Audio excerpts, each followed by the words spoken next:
Hello and welcome to Talk It Out, where we talk it out. My name is Duryea Rashad, and I'm so happy to be here with you all today. Tonight, we are discussing transphobia.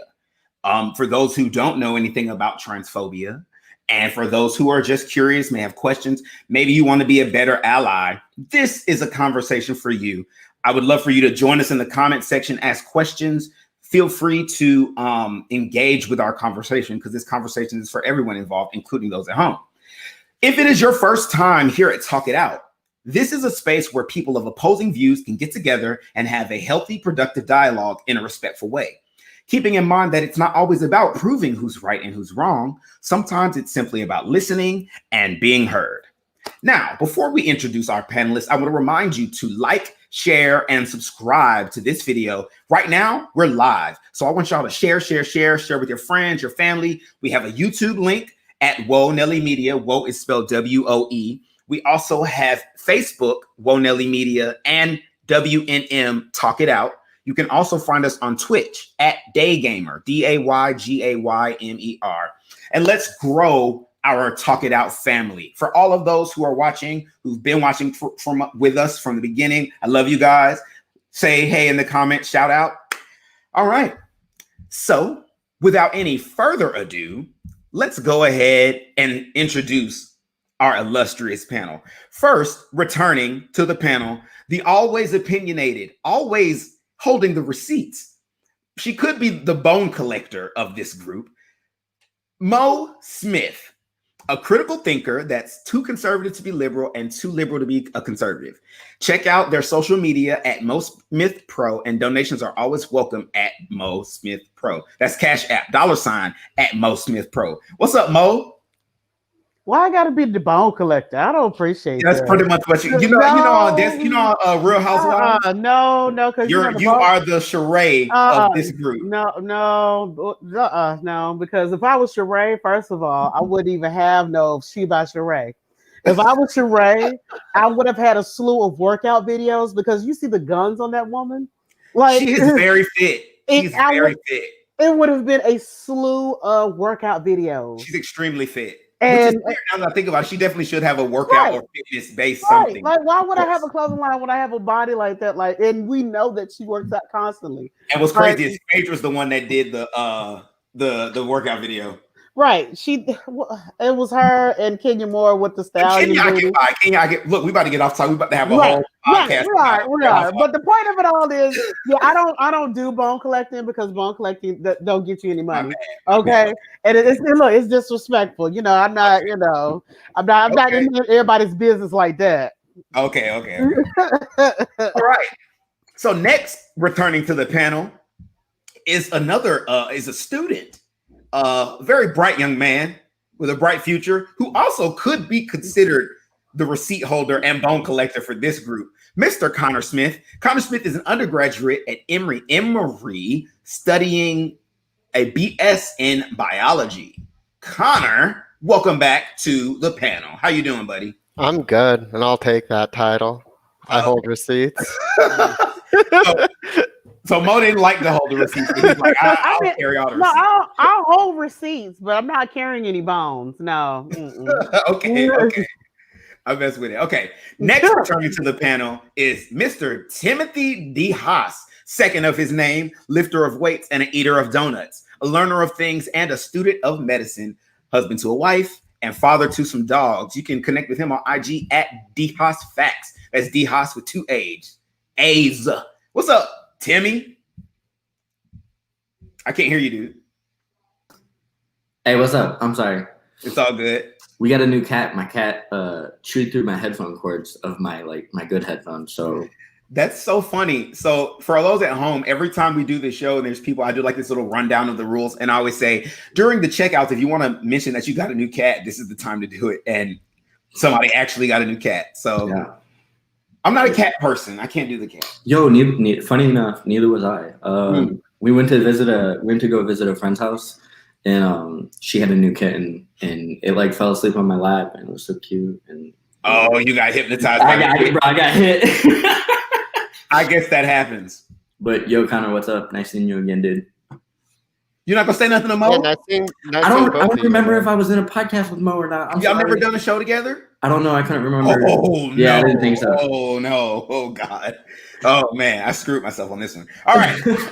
So next, returning to the panel is my fellow Geeking Out co-host and just an all-around great human being, Miss Ricky Z. Ricky Z is a mom, an educator, and a social media manager. She is also a co-panelist on Talk It Out sister show Geeking Out that airs every other Monday at 8 p.m. on Facebook Live, Twitch, and YouTube. Her Instagram is RickyZ_social. Ricky is spelled with an EY. And Twitter, Ricky Z Social. Miss Ricky Z, what's up, boo? Hey. Hey, what's up? Well, just living life, going to school, coming home. Yes, Mhm, awesome. yeah. Great. I'm glad to have you here. Okay, so we've got two more panelists here, and these are new panelists. First, I'm going to introduce Mr. Shane Snyder. He's an Army reservist from Wichita, Kansas. He enjoys video games, Dungeons and Dragons, and hopes to write his own gaming content. Welcome to Talk It Out, Mr. Shane Snyder. Hey, thank you for having me. Good evening, fellow panelists. Looking forward to tonight's proceedings. Thank you for your service. Yes, thank you for your service. We have quite the military in here tonight. There's 4 of us. Is everybody Army too? Yeah. Oh, how about that? Woo. Don't put the wine on camera, Rakia. Or at least don't show the label. Right. All right. What wine? I didn't. What wine? I didn't see anything. It was just this part. Oh, I recognize it. All right. And this next panelist, that's funny. This next panelist, I have to say a huge thank you to, because we had some shifting around in people who were supposed to be on the panel but weren't able to make it. And she was just able to step in at the last minute. It was like, I'm ready. I'm down for this conversation. Her name is Maddie. She's 48 and she recently moved to Austin, Texas to be closer to family. She's originally from Independence, Missouri, and she's hoping to trade in her 2 associate's degrees starting next year for a bachelor's. And she began transitioning in the later part of 2019. Hello, Maddie. How are you? Pretty good. How you guys doing? We're doing, I'm doing great. I guess how are you all doing? There we go. That's All right. Y'all's good. y'all. That's It's a tough one to get used to, but now that I'm in Texas, I feel like I should embrace it. Dude. y'all. I feel like everybody says y'all. No. No, that's a Southern thing. No. Or you part of the Great Migration.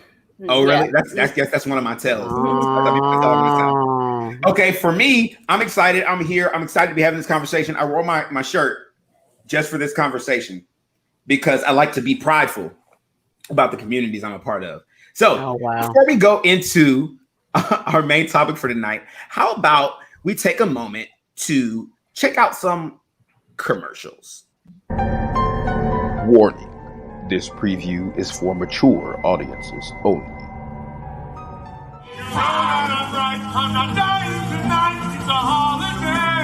The reviews are in. The Springer season opener, Evil Dead the Musical, is a smash. After their sold-out opening weekend, here's what audiences had to say. The show is horrifyingly hilarious. The best Halloween show ever. Bloody good fun. They even applauded the brilliant safety precautions taken by the Springer. Limited seating remains for the closing weekend, so hurry. Hey, geeks. That's right. Next week, it's my turn to host on an all-new Geeking Out, and we're doing Slasher Satisfaction. It's time for me to tell y'all my favorite slasher flicks, but we're doing it versus style. My list versus the other panelists' list, and y'all get to decide. And we're going to be dressed in our Halloween costumes, so make sure you come dressed to impress too. And here's a little hint about one of my favorite slasher films.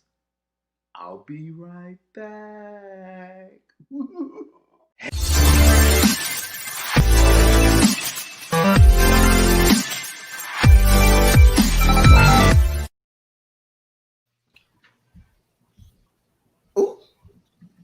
All right, that was a preview from Evil Dead the Musical at Springer Opera House, which is the State Theater of Georgia. They actually sold out their first weekend. They decided to do it outside with COVID-19 because they wanted to be safe and wanted to keep their audiences safe, it's a great show for outside. It's sold out, and they actually only have a few tickets left for the closing weekend. So if you're in Columbus, know anybody in Columbus, please go to springeroperahouse.org and buy you some tickets now. And also, that was a preview of Geeking Out, which is going to be next Monday. We're doing Slasher Satisfaction. We're doing it versus style. Both me and Ricky will be there, and we will be joined by a very special guest host, Mo Smith. And she's been asking, like, I want to be on the show. I want to be on the show, so we're going to have her on there. Okay. That's going to be fun. It is going to be a lot of fun. Just so you know, like, I'm a complete scaredy cat, so, like, my list of slasher films is very limited. I mean, the best ones are the well-known ones. Let's just be honest. They're the best ones, the ones that are well-known. I'm trying to figure out who I'm going to cosplay. Right, who you're going to, all right. Okay, so let's do this, y'all. It's current events time. All right, so we're going to talk about some politics first, because I like to start out talking about politics because that's fun. So the Democrats are planning to boycott one of the votes to confirm Judge Amy Barrett Cohen. What is her name? Amy Barrett. No. Amy Cohen. Barrett. What? Cohen. Yeah. Yeah, it's Cohen. They basically are saying, look, it's clear what the Republicans are doing. They're flip-flopping from what they said 4 years ago, and we're not going to legitimize this vote by being present. So if they want to do this, but like some of the rules say that as long as there's a majority there, they can go with the vote, and the Republicans have the majority, so they can go with the vote. But some of the rules also say if there's not enough Democrats there, then it's null and void. So they're doing a lot of semantics right now. But the Democrats are basically saying, look, we don't support this, and we're not going to stand by and do it. That's pretty much the only card they have to play. So I guess I'm going to open it up to the group and ask, is this smart? Is this childish? Would you do the same if you were in the situation? How would you flip it? And I'm just curious to know. I'm actually going to start with Tim, because he doesn't want to talk about this. He told me. Well, he didn't say this. There's something else he didn't want to talk about. And so since he doesn't want to talk about that, we're going to talk about this. And I'm going to go straight to Tim. What's up, buddy? Tell me how you feel. I think this is super cut and dry. If you go back 200 years in the history of the country, when there is the same president as the same Senate, every single time there's Supreme Court vacancy, including election years, a justice gets appointed and approved. When there's not the same president and the same Senate, there's only been 2 times in 200 years that the opposite party has approved a justice from the opposite party. Really? And it's one each. It's one Republican Senate approved a Democrat, and one Democrat Senate approved a Republican appointed justice. So to me, yes, they did flip flop. I think we can all admit both parties have flip flopped in the past, I think 6 to 8 years. Can I say something really quick before you finish that statement? I'm sorry to interrupt you. Go ahead. Is it possible for us to like call out one or the other without then qualifying it with saying they both do it? Is it possible that we can do that tonight? I mean, you can't. If you're standing in a hypocritical position, you can't accuse somebody of being hypocritical, though. But we're not them. Right? No, I'm saying like you can't. If you're saying, oh, they're wrong because they flipped positions, when the people you are supporting have flipped positions too, it kind of null and voids your argument there. I guess the only reason I say it like that is because, like, recently I was having a conversation about Kamala Harris, because I'm very critical of Kamala Harris, but I'm very critical of all the people who are in political office. As we should be. But the person, I had someone, it's not Jumo, but I had someone else come and kind of like combat me on my critique of her and basically tell me that I should give her the benefit of the doubt. And my response to that was, okay, but you make sure you give Trump the benefit of the doubt too. And I don't, and so for me, it's like, I can totally say the Republicans are wrong for this without also going, hey, but the Democrats did flip flop before. It's like, but then we stop talking about the actual thing. Right. Yeah. So that's why I'm saying, Ken, like, we don't have to do that, but I just want to throw it out there that, like, if we're going to criticize one bad action, let's not then quantify it by saying, oh, but they do it too. Let's just say that's bad and move on. Hypocrisy is bad all around. Okay. Okay. Can we at least keep it within our lifetimes? I mean, it's nice that 200 years that they've done it twice, but 4 years ago.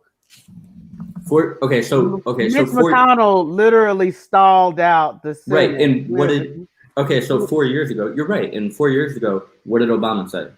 What did Nancy Pelosi say? What did Joe Biden say? What did Ruth Bader Ginsburg herself say? I would love for you to tell me because I actually don't know. They all said in an election year, we need to appoint a justice and get it approved. Ruth Bader Ginsburg herself said, quote unquote, a president is elected for 4 years, not 3. He should do his job. Right, but if we're going to talk about hypocrisy, the same guy that stalled out. No, what did it? Agreed. What did I say in my initial statement? Yes, they did change positions. So it should be okay. If we're gonna be hypocritical, okay, then fair game. So if we're gonna play ball, then let's play ball. If we're going to play games, that's literally what the Republicans said. That's what the Republicans said. It's like, okay, y'all want to not come to the vote? Y'all want to play games? We'll play games. Let's realize we're talking about the leaders of our country now. We're not talking about some 5-year-olds or some girls at the cheerleading squad. We're talking about the leaders of our country. Are saying that. I have other friends in the military, and they're basically saying the leaders of our world are basically 12-year-olds. Agreed. Yeah. Are they behaving as such, at least? I'm sorry, what? Or they're behaving as such. Well, I mean, quiet as is kept. If you look at the majority of the leaders in this world, they have a mentality, especially especially guys. They have a mentality of a 12-year-old. Why you gotta come for the dudes like that, though? Well, that's true. I mean, what's Trump Biden won the first debate. That's prime example. Example number one. Example number one. Right. They're basically in there, they're under 80 years old, and they're going back and forth like a pair of 12-year-olds. I like how you hopped up that 15 years. Is it 15 or 20? You just gave them 15. No, they're in their late 70s. It's like 5. Oh, she hopped it up like 5 years, bro. Yeah. They're Really? both in their late 70s. Mm-hmm. Okay, so let me hear from one of our new panelists. Maddie, do you want to chime in on this topic? Oh, hell no. Yeah. I mean, that's always an option. We're not going to make you okay. What about you, Shane? My stance on it is this: like, if you're going to pull an underhanded tactic to try and get a majority vote in Senate, like you can't go and call BS on somebody who's going to do the exact same thing the next time it comes around. Right. Stuff like that. So the whole thing is childish to me, and I don't agree with the way it happened 4 years ago, and like it just seems really underhanded to me. From what I understand about it, because basically what was kind of told to me is like I kind of gained through some of my buddies who are in the military and talking about it and stuff like that. So I don't know. That's really the only thing I can say about it. Right. Valid. Tim, you trying to say something? I was gonna say another thing, just in terms of talking about Amy Coney Barrett in her hearing. I don't know if anybody watched it, but I watched that bit between her and Kamala Harris. Yeah. So before her hearing, she had like an approval rating of like 40-something%, right? And I forget what poll it was exactly. CNN has an article on it if you want to go read it. But her approval rating from before her hearing to after her hearing went up like 18%, and her approval rating now is like 58 to 59%. I think it's high 50s. So just in terms of public opinion and who's been polled, and I don't put a lot of faith in polls, but yeah, like I hate polls. Like they're so misleading. So does the Democratic Party. Okay, but at the same time, it's where did that come from? Wait a minute, stop. pause from the shade. Who cares about her polling when the whole purpose of her position is to be above public opinion? Yeah. Because once you're Supreme Court, like that's a lifetime appointment. So unless you decide matter. To leave, your approval rating don't matter at all. Really? No. I was saying that from the sense that a lot of the Democratic leaders have been saying, "Let the people decide. Let the people decide," and the people that have been polled approve of her. But here's the truth: a poll is different from a vote. We know that from the 2016 election. Okay, that's what letting the people decide is not letting polls decide; it's letting a vote decide. Elections have consequences, and now we've led Dolores Umbridge into the Supreme Court. But whatever. that is how I feel about it. That's funny. But see, here's the thing: when gay marriage comes back up, because it will. When abortion comes back up, because it will. It's already come back up. Right. When the religious freedom bills come back up, when the bathroom bills come back up, it's not gonna be so funny. Because then what are we gonna do? She's on there for life. So we can criticize her all we want. We can say, oh, that's wrong. We can kick and scream to the heavens, but she's already on there. She's on there for life. And I mean, it sucks because then, and this is just more on like an existential kind of thought wave, the way I think, then we'll be waiting for somebody to die in order for change to happen. Literally, like if she gets on the Supreme Court and she's not good for the people, then we'll literally be hoping for someone to die. I mean, and that's horrible. Like that's horrible energy to put out in the world. Period. Technically, a justice can be removed, but it's only ever happened once. So the chances of it happening again are pretty slim. Yeah, how does that happen? They can be impeached like a president. I think it's the supermajority in every house, I think. Yeah. The House and the Senate. 2/3 in both houses. Yeah. One more thing to add, Connor, I'm sorry, I saw you just trying to chime in. Real quick. What was I gonna say? Shit, I forgot. Go ahead, Connor. I was just gonna say that I kind of have an unpopular opinion, at least within my circles. Like, I'm not a fan of her or the current president, but I think like we elect people for that duration and then should be able to make that nomination within those 4 years.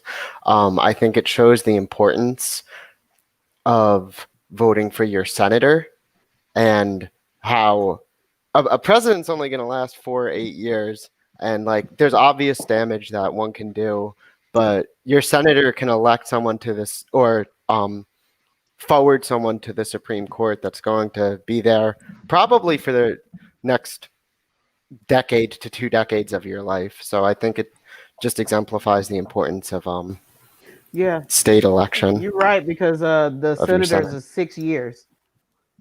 And most times, once they're in, nobody pays attention. Sorry, my bad. Really quick. I have a self share really quick. Oh no, yeah. And so the other day, I'm driving with my aunt, and we drove past these people who are on the side of the road with all these Trump, like support Trump things, and I've never had such a moment of like inner conflict in my life. Let me tell you why.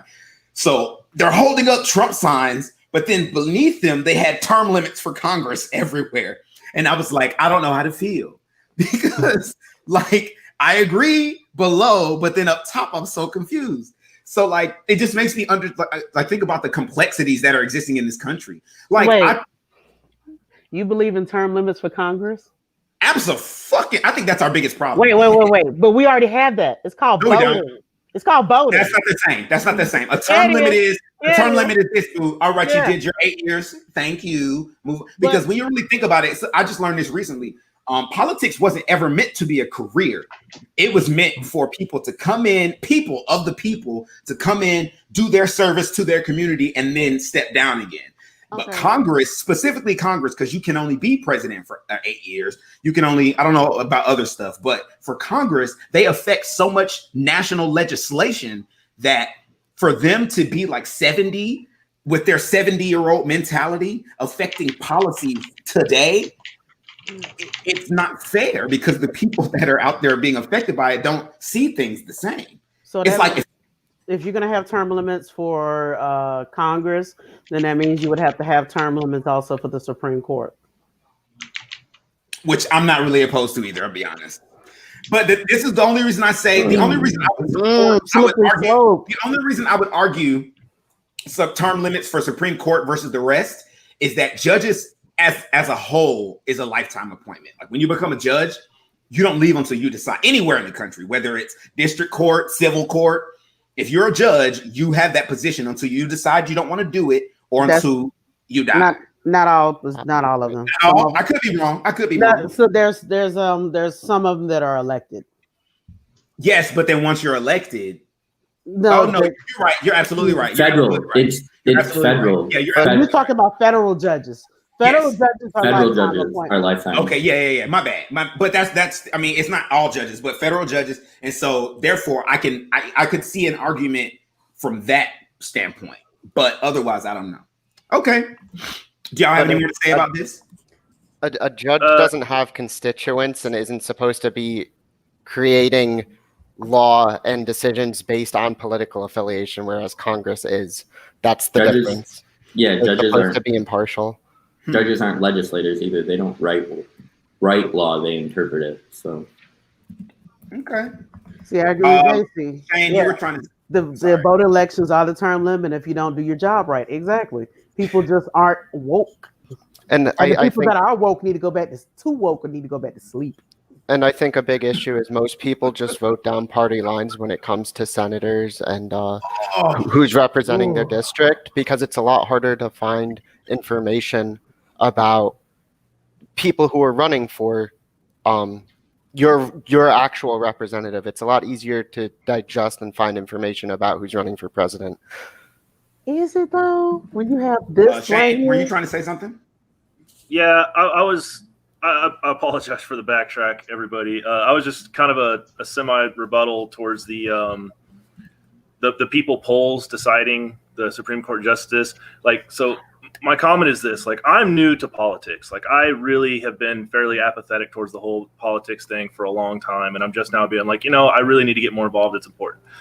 So having like a people's poll thing over Supreme Court justice or anything like that is kind of dangerous in my eyes, because you got people like me who are uninformed, who might basically, my whole realm in politics is my social circle. So I am affected by my social circle. Whether or not I Google something, my social circle can come along and say, no, that's not right. You don't want to listen to that. You want to follow this news, this media source. And so then it just, because you have a lot of people like me that are going to be going and voting on a pretty much primarily biased opinion, and I kind of think that's a little dangerous. Right, but then I think it is also our responsibility as individuals to make sure that we're getting a well-rounded view of things. Like, we can't just listen. Like, my mom is a Trump supporter. Let's not even unpack that. But she watches every news channel, every single one of them. She watches CNN, Fox, NBC. She watches every news channel because she's like, she's too smart to just listen to one. But there are people who listen to one news station, or they get their news from one source. I'm gonna move to, unless somebody has anything else to say, I'm gonna move to the next topic. I'm just gonna say, bless your heart for your mom. I'm gonna pray for her. I mean, I'm gonna leave her name and the altar. The reason I say it's a good conversation to have is because her reasons for supporting him, I don't think in my opinion, they don't outweigh the reason she shouldn't support him, but they're valid. I agree with her reasons for supporting him. Sadly, I do. Not sadly that I do, just she's got good logical reasons. A lot of people, they just, in order to support somebody like Trump, you have to overlook so much stuff. And that's where I can't rock with him.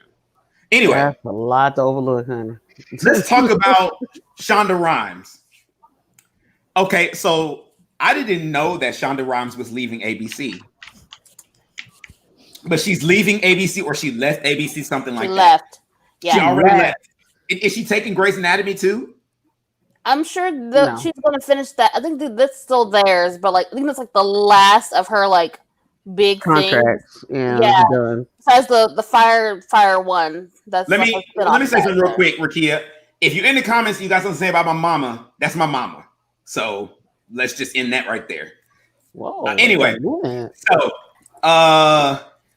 Shonda basically has decided that she's gonna move. She's gonna go to ABC, and the reason she's leaving ABC is because she's going to Netflix. She's going to Netflix. She's leaving ABC to go to Netflix, and the reason was this: she said that she was given a all access pass to Disneyland, and as a result, she could use it, and her nanny could use it to take her kids. But her sister was coming from out of town. Her sister was going to take one of her kids to Disneyland, so she's like, "Okay, you can use my pass." When she got there, the sister wasn't allowed to go into into Disneyland. So Shonda was basically like, okay, that's fine. I'll just call my people. And whoever she called basically told her, "Don't you have enough already?" And Shonda was like, okay. She humped the phone, called her lawyer, and was like, "Get me out of my deal with ABC." So this is the question I have. Do you think that she was being petty, or do you feel like she was well within her right to do what she did? Come on with it. Petty, sure. But I'm not gonna knock her for it, because number one, how much money has she made ABC over this last decade? Right, or two. Right, considering that she, not too long ago, probably less than 5 years ago, she had a whole evening, a whole Thursday night just for her. Made them lots of money, and it's Shonda Rhimes. Like, regardless of what you think about her writing, but like, she's done so much as far as like for television, particularly for Black women in television, for writers, for showrunners, executive producers. Like, she has done so much. And from what I remember seeing, it was like some higher up on ABC was like, "Don't you think you've got enough? It's a dang ticket to Disney World. Come on now." To me, I feel like look, and I get it. Privileged people asking for privilege is kind of like, but do you know how much swag celebrities and people get just for being celebrity? Like, bruh, like you should have just gave her the ticket. Like, she already had access. She just was like, let my sister have access for the day, not forever. Right. And what's worse is, this is the part that made me side with Shonda. Shonda said, "I was more than willing to give my sister my ticket permanently, but they still wouldn't let me." I honestly, the comment that was made to her was rude. I agree. And was unnecessary. I agree. Hey, Natasha. And I think, like, based off, I think she, like I said, it was petty, but it's, I don't knock her for it. Right. I don't knock her either. Anybody else want to comment on that? You about to lose your job.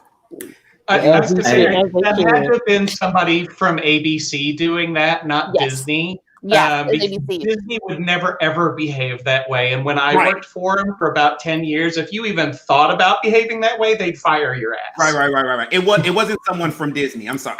They said it was a higher up at ABC or something like that. Yeah. That makes a lot of sense. Right. I mean. But no, they should not have done that. That was not cool at all. I agree. Okay. So the sad part is that Shonda's probably going to make more money, because now she has a name. Netflix has no problem shelling out money when you have a name. Mm-hmm. So she doesn't even have to get the same level of ratings because it's Netflix. So they just go by streaming. And she doesn't have to pop out like shows and ideas like that. No. Not at all. Shonda. And the thing about Shonda, just because she's Shonda, people are going to watch at least the first season of whatever she does. Exactly. So I got a question. Go ahead. Somebody got a question. I'm sorry, my screen froze up, but I got a question. Yeah. Do people actually not like her writing? Some people don't. Because I'm a dude and I love Grey's Anatomy. There's some people that don't like writing. There are some people who don't like Beyonce too, but I mean. Oh, okay. Yeah. I mean, what are you gonna say? You can't please everybody. Like I was a major part of like the Scandal fandom, like back when Scandal was like it. But like there are parts of Scandal where like I can't go back and watch it because it was it jumped the shark. And granted, like that. Wait. What part of Scandal are you talking about that jumped? What kind of shark? When she got kidnapped. That was the best part.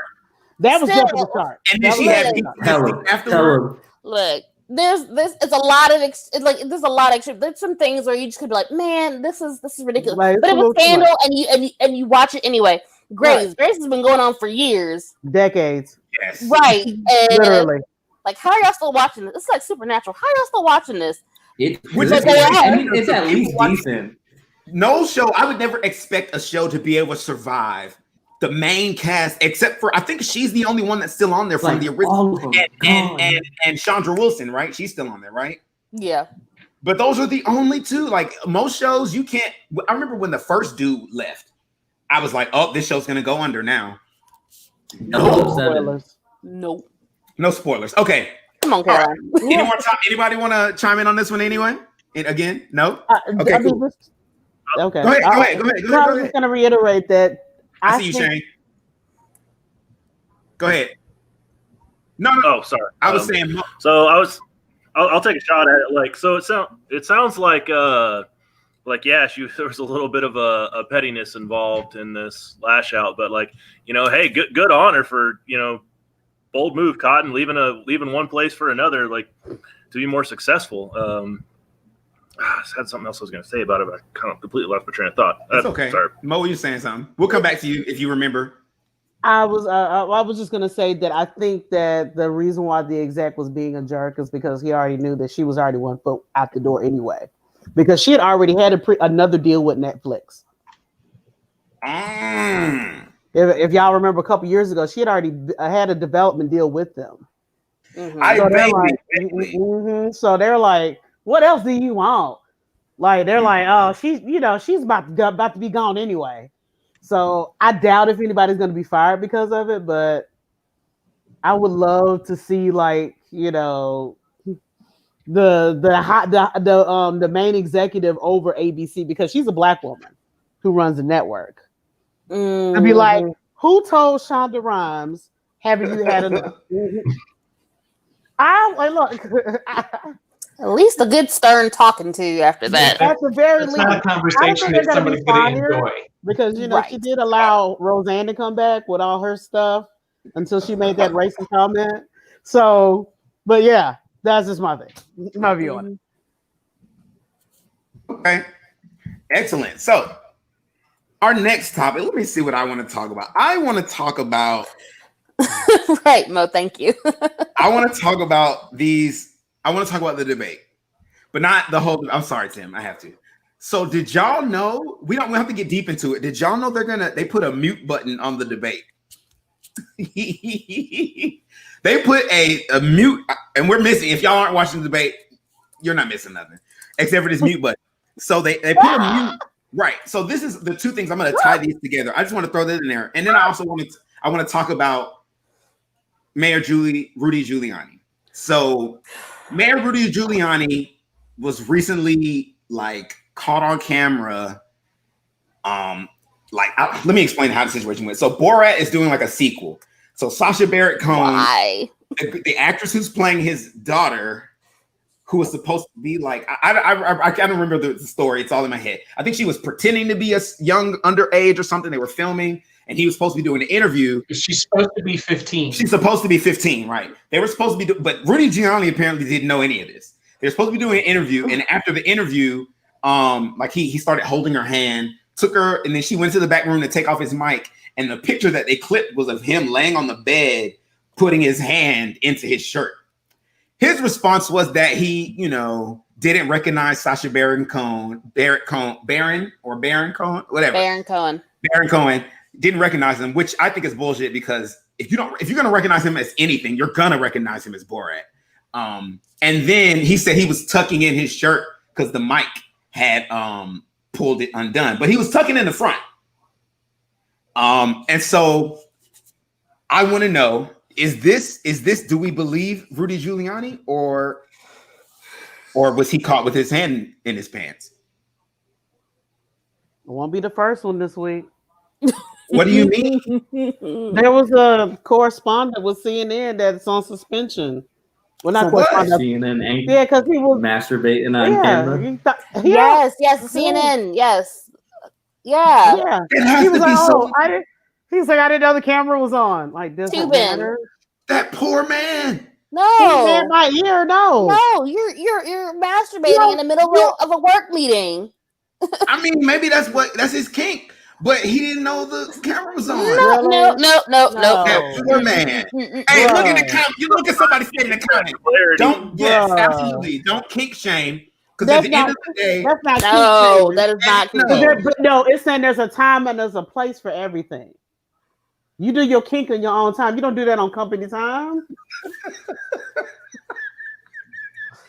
Yeah, if you enjoy sex in public in the car where people might see it, cool. If you're doing that in front of a kid's petting zoo, not cool. But this is not a kid's petting zoo. Wait, is that where he's working? Is he working at a kid's petting zoo? No. Let me make sure. But he was on the clock in a Zoom meeting. But okay, I get what you're saying, like, oh, time and a place. But regardless of all that, he's gonna be scarred forever. I would be scarred forever as someone in the work meeting. But it was a meeting. Maybe he shouldn't have been choking the chicken while he was in a work meeting. Thank you. Let me say this real quick. He should have handled that beforehand or after the shift. Wait, it was a meeting though. It wasn't like they were live. It was so my understanding is it was a work meeting like this, Okay. And he thought his camera was off, and he started going at it. Okay. There's actually a video like that online somewhere where this guy like thinks he turns off his camera and they keep the meeting going and he like pulls some lotion off the shelf. Have y'all seen that video? No. I have to look at. I think it's staged but it's really funny. Anyway. Unfortunately, Caroline. Now they're traumatized with that. Hey, Duryea can attest to this. Me and Caroline don't agree on a whole lot of stuff, but me and Caroline are on the same page with this one. Why? Oh, that's funny. Okay. Terrible enough. Don't make me look at your old wiener. I agree. I approve this message. Y'all, we actually might get all my current events in today. Okay, so there's that. All right, my next current event I'm going to talk about. Amber Rose was recently on an interview, and she was talking about Kanye West. She basically said, well, that's what she said. She said that basically, basically the conversation came up. The reason that she said her fame came from Kanye West. So when people ask her about him, she's always going to respond. But she tries to keep it very cute. She doesn't try to say negative things. She feels like he's bullying her. I wish I had the article because now I can't remember all the stuff she said that he did. But she felt like when they broke up, he got very extra and started saying these horrible things about her. Basically, he slut shamed her, said that after he broke up with her, he needed to take 30 showers. I remember that. Yeah. And she says to him, she's like, you took me around the world buying me jewels and now you need 30 showers. Like, if you're going to leave just because I don't like the lifestyle, just leave. Like, you don't have to drag me through the mud during the same process. And that also gets me thinking about Tory Lanez and Megan Thee Stallion and everything they're going through because he just got on Instagram and he wilded out on Instagram. Why wouldn't he just stop? You feel me? But anyway, he wilded out on Instagram. And so it got me thinking. When you break up, so this is my question to the panel. During a breakup, is messy the way? And let's be honest, because everybody in here has had a breakup where they were messy. So is messy the way? Or do you go out being petty, or do you go out with your head high? I want everybody to answer this one. And I want the commenters to answer too. Are you an adult? No, that's a word right there. And I also want y'all to remember this. Half of y'all, I know, because I know y'all age, half of y'all was singing Bust the Windows Out Your Car in 2006 or wherever that was. So I want to hear honest answers. And I'm calling y'all out. Let's start with you, Connor. During breakups, are you messy or are you above the fray? My last breakup, I was in the army. I'm engaged now, but my last breakup, I was still in the army and I didn't know how to do it, so I waited until I went to Kuwait. You left so the country? I don't think I'm the best person to ask. Yeah. That's not really messy though. So I don't think it's messy. I think it's just the two steps get out of there. Did you go to another country and then call and break up text, or did you just not, or just went to another country and disappeared?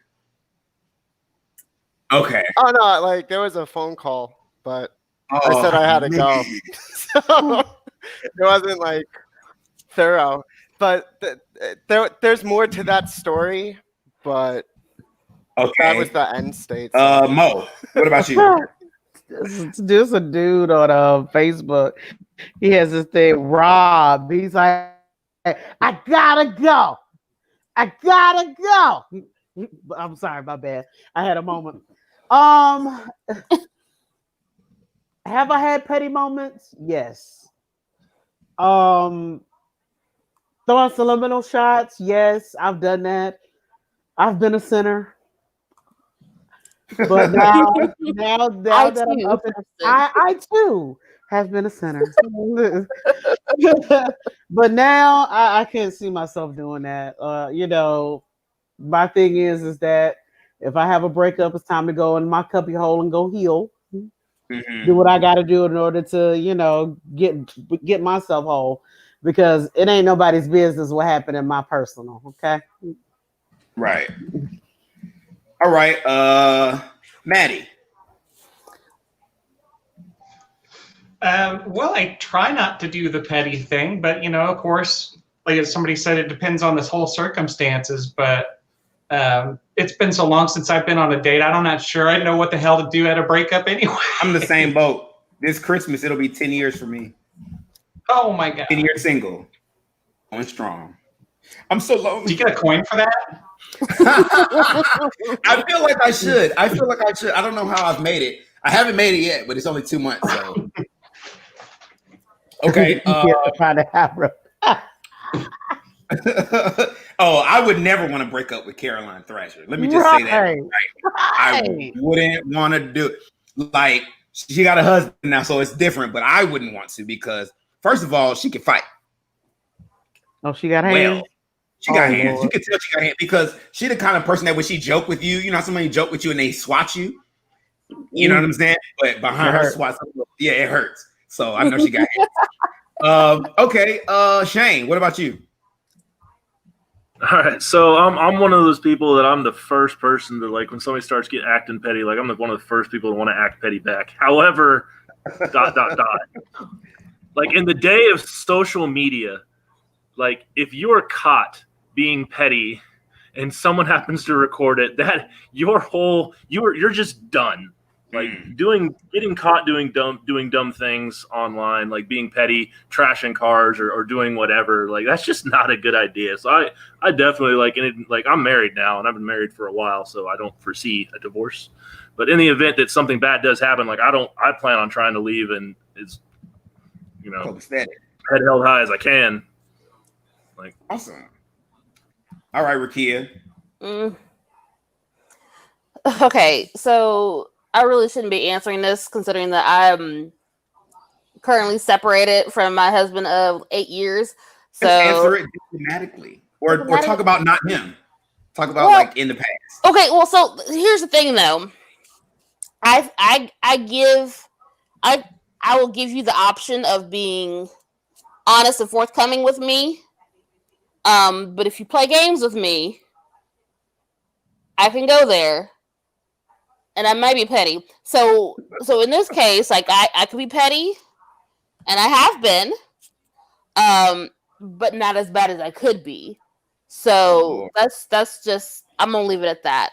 I have my levels. I try to be nice and sweet about things, but if you push me, right, I have a problem. Okay. I think just Tim. It's Tim now. Let's hear it. Are you doing homework right now? Bro, I'm doing an exam now. Kudos to you, bro. Kudos to you. Multitasking. Like, I'm doing math homework. Wow. Good for you. Good for you. But I can be very, very petty. I like being petty. I think it's fun. I think there's a time and a place to be petty. And generally in relationships, I emotionally just shut down. and after or during? Like both. Even like arguments with my wife. Sometimes like I get to a point where I'm just like, "Yep, don't want to talk anymore," and then we're just really. But all of my breakups have been very amicable. So. Okay. But that's also the other person was also very amicable, so I can't speak to like if they take the low road, what happens? I don't know. I get like that too when I argue with my fiance. I think it's just because like I know I have the capability of being mean and I'm trying not to, so it's a lot easier to just not talk or say anything so I don't say something I regret. Yep. So for me personally, I know y'all. If y'all haven't been reading Caroline's comments, first of all, when I said that she would beat me up, her response was, "I would destroy you," all caps. Wow. And it was crazy. Like she's not kidding. Like, bruh, I would if I was a human being, she is not somebody I would want to have on my bad side. And she gonna beat you up and record it and put it everywhere. Yo, she will like bully the hell out of you. Okay. Wait, so I feel bad. Wait, I feel bad for my bad Lance though. You see that comment, Lance Johnson? Right, like deleted his characters. Like Destiny 2, do you know how many hours you have to put in order to develop a character? Oh, you're talking about delete your characters on some video game stuff? Yes, bro, that's savage. You know how many hours of play you have to put in? Let me pull that comment back up real quick. Ooh. I deleted my Destiny 2 characters. Ooh. I never put that petty on anyone. that is the next level petty. Like you're putting in like dozens and dozens of hours worth of play. Oh Jesus! I have personally never had a contentious breakup. I've only really had, I say, 4 breakups. Two of them were because of long distance, and it was both like, "Hey, this isn't working." The other 2, my toughest breakup was like me and my boyfriend were on a break, right? We were on a break, but our breaks were always all on again, off again, right? So we were like still talking every day. And then one day out of the blue, he calls me and says, "Hey, I just want to let you know I have a boyfriend." And I was like, "How do you have a boyfriend? Like a whole boyfriend? You started a whole nother relationship. You didn't tell me nothing." And that was the last conversation we had about it. And I mean, we didn't really go. I didn't go petty because I feel like when you go petty, you're still stuck. You know what I'm saying? You can't move on. So I personally have never had one of those, but I will say that if I encountered petty, I think that would be different. You know what I'm saying? I think when you go back and forth, if like Shane said, like if you start with me though, what's you Shane? You said that, right? Yeah, if you started with me, like especially if you start doing ridiculous stuff, like putting stuff online, all this stuff like that, like I'm gonna play with you too, but hopefully it never happens. Hey, I feel like Duryea would be like Caroline, where he would be petty, but he'd be like really good at being petty too. The thing about it though, that's bad about me is I'm the type of motherfucker that will call all my friends in on it too. See, that's the thing. So look, I had my own little group of friends that would drop of a hat. We got a mutual friend, Duryea, that would. I'm sure we got several mutual friends. So the main one, Mr. Stewart, Corey Stewart. If I were to let him loose, and that's the phrase, let him loose, it'd have been a done deal. And I just in general. So like that's the thing about me. So you gonna see Caroline standing outside your car. You're gonna see me. You know what I'm saying? It'll be a problem. All right, one more thing before we go to our main topic. All right, I just want to talk about this really quick. We don't have to talk about it too long. Nicki Minaj had her baby, a young baby boy. So I want to say congratulations to her. She's a mother now. And I want to ask this question. I'm a huge reality TV show fan, all that stuff. And it seems to me that, I don't want to sound sexist, so tell me if I'm sounding sexist.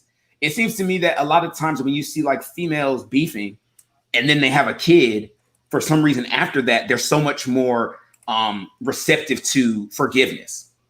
So I just think it's interesting that first she has the baby and now there's this rumor about her and Cardi B squashing the beef and doing a song together. Do y'all think that these two events are interlocked, or do you think they're totally isolated? Totally isolated. You think so? Okay. Yeah, they've been talking about that for months because COVID. Really? COVID has been messing up a lot of artists' pockets. One of the main reasons why Cardi B came out with that song with Megan Thee Stallion is because her label is like, you're not coming out with it. Yeah, you're not doing another song by yourself. You're doing a song with another artist. You're sharing budgets from now on. Which makes sense because a lot of musicians get most of their money from shows. Exactly. Now more than ever, because no one buys music anymore. It's mainly streaming is, is basically giving the world for free. So they're mainly making money on appearances, merchandising, acting. That's why they have those 360 deals with the record labels now, which is god awful. What's the 360 deal? Oh, I'm glad you asked.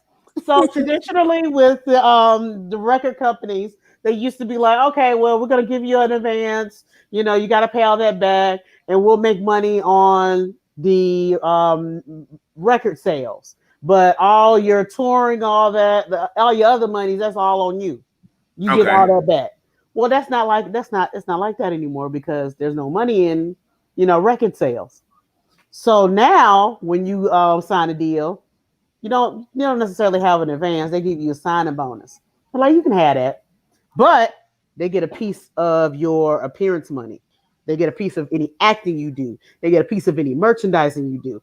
They get a piece of any of your tour money. Every single piece of you as an artist, they have a piece of you. That's why they call it the 360 deal, because they're screwing you 360 degrees. But a lot of these artists are so happy that like, oh, I got a deal. I'm gonna be, I'm gonna be famous, that they don't, look at the fine print. But so I'm kind of like the old man or old woman that's like, stop it, you're being idiots. When these young artists are coming up like, oh, I'm just happy to be here. And I'm like, no, be smart about it. So I don't know if you guys remember a few years ago when Joe Budden had got pissed off at Lil Yachty, because he had asked him like, oh, you said, because Lil Yachty said, oh yeah, I know all about the business. He was like, oh yeah, you do? Well, what kind of deal do you have? Do you have a 360 deal? Do you have a traditional deal? He was like, what's that? Oh no. Yeah. Oh yes. So I don't agree with Joe Budden a lot, but I was understanding why he was so upset, because you came over here, you posture yourself that you're a businessman and you know what you're doing, but you don't even know the basic terminology of a traditional or 360 deal. And mind you, this happened like 5 or 6 years ago. So this is like when the 360 deal kind of was still like new. And we hear all the time about how artists are just now, like years and years into their contract, really understanding what their contract is saying. Meg got a bad contract too, I heard. Yeah. Kanye West had a horrible deal. Look, Kanye West. It seems like that's the story for a lot of. You know who I have to applaud? I don't know what her deal is, or if she even has a deal. But I'm falling in love with Mulatto. I really am. I'm falling in love with her so much. First of all, her skills are amazing. I love her ability to do what she does. Like, to me, in her age group, she might be lyrically the best rapper, or definitely to me in her age group. She's definitely, to me. I don't know another 21-year-old who can out-rap her. Megan Thee Stallion can out-rap her, and she's 20. Megan Thee Stallion's not 21. Is she 21? She's 24. That, to me, okay, I guess that's okay. Okay, but yeah, okay, I'll give that. But to me, I figured she was older. I figured Megan was like closer to Cardi B's age. No, did she graduate yet? That's what I remember, the college thing. Anyway, but I think Mulatto, she spits fire. But what I like about her is that she turned down that deal from Jermaine Dupri. Yes. Not that I love Jermaine Dupri, not anything to do with him, more so that she was of the mindset to say, okay, well, I just got finished doing a reality TV show. I have a huge fan base.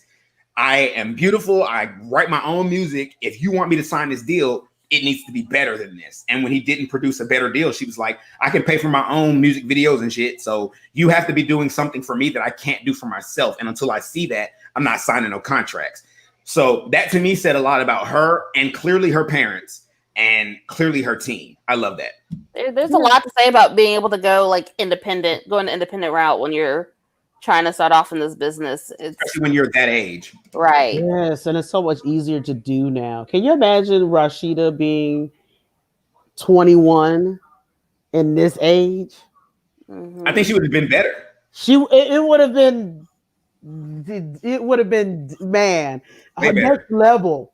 But I think she should have made. It sucks for Rashida because I don't think she made smart decisions for her career. Yeah, I think it's married her. Yeah, her manager. Yeah, I think that was difficult. Like I don't think that was smart to do. All right, so it's about that time for us to head into our main topic for the evening. But before we head into our main topic, which is transphobia, let's check out a couple commercials. Hey everybody, my name's Chris. I'm Duryea. I'm Ricky Z. Justin. And Julian. Have you heard about Anchor.fm? It's the easiest way to make a podcast. First off, it's free. Oh, I love free, especially when we're talking creation tools that allow you to record and edit right from your phone and computer. And Anchor will actually distribute your podcast for you. So as soon as you're finished recording, you can be heard on Spotify, Apple Podcasts, and many other platforms. And you can make money off of your podcast with no minimum listenership. It's basically a one-stop shop for everything you need. So head on over to Anchor.fm and download the mobile app now. And make sure you come back and geek out with us.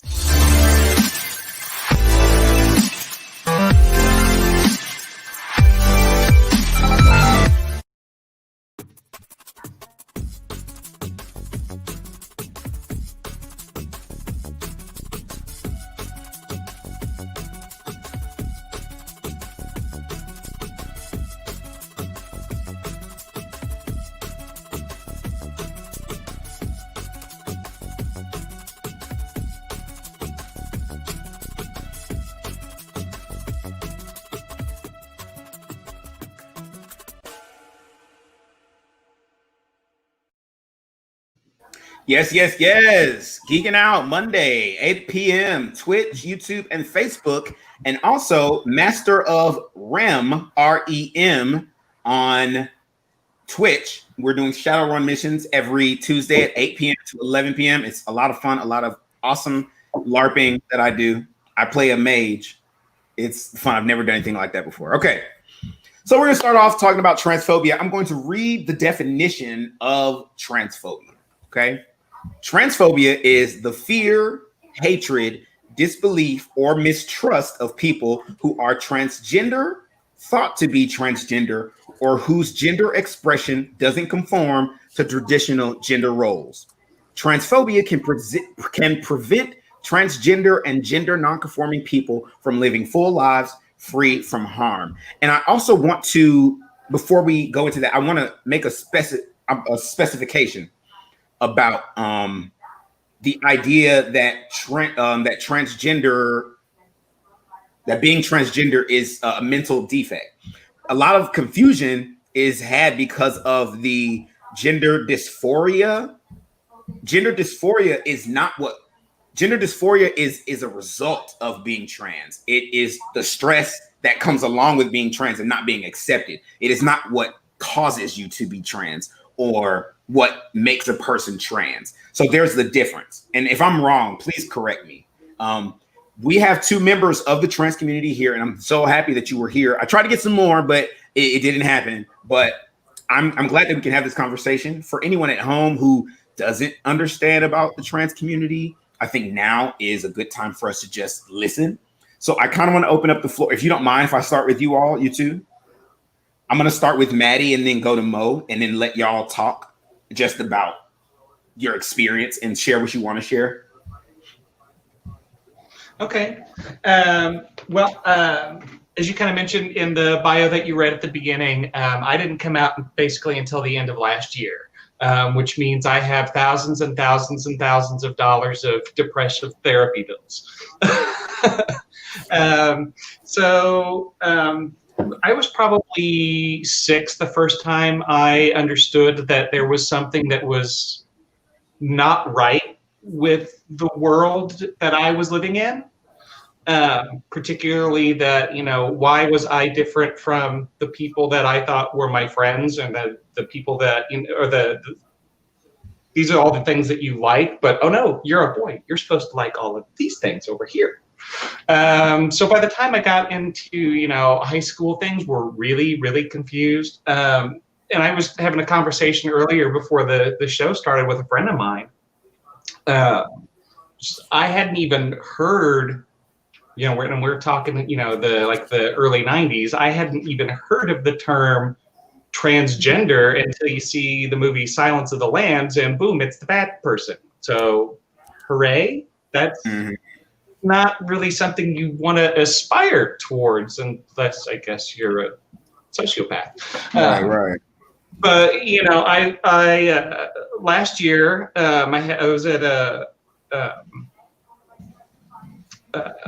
meeting at work, and a buddy pulled me aside and he's like, hey, it's National Coming Out Day, and I know we're friends, and it's not going to interfere with anything that, it's not going to interfere with our friendship, but I just wanted to let you know that, I'm bisexual. And I'm like, well, that's cool, Mike.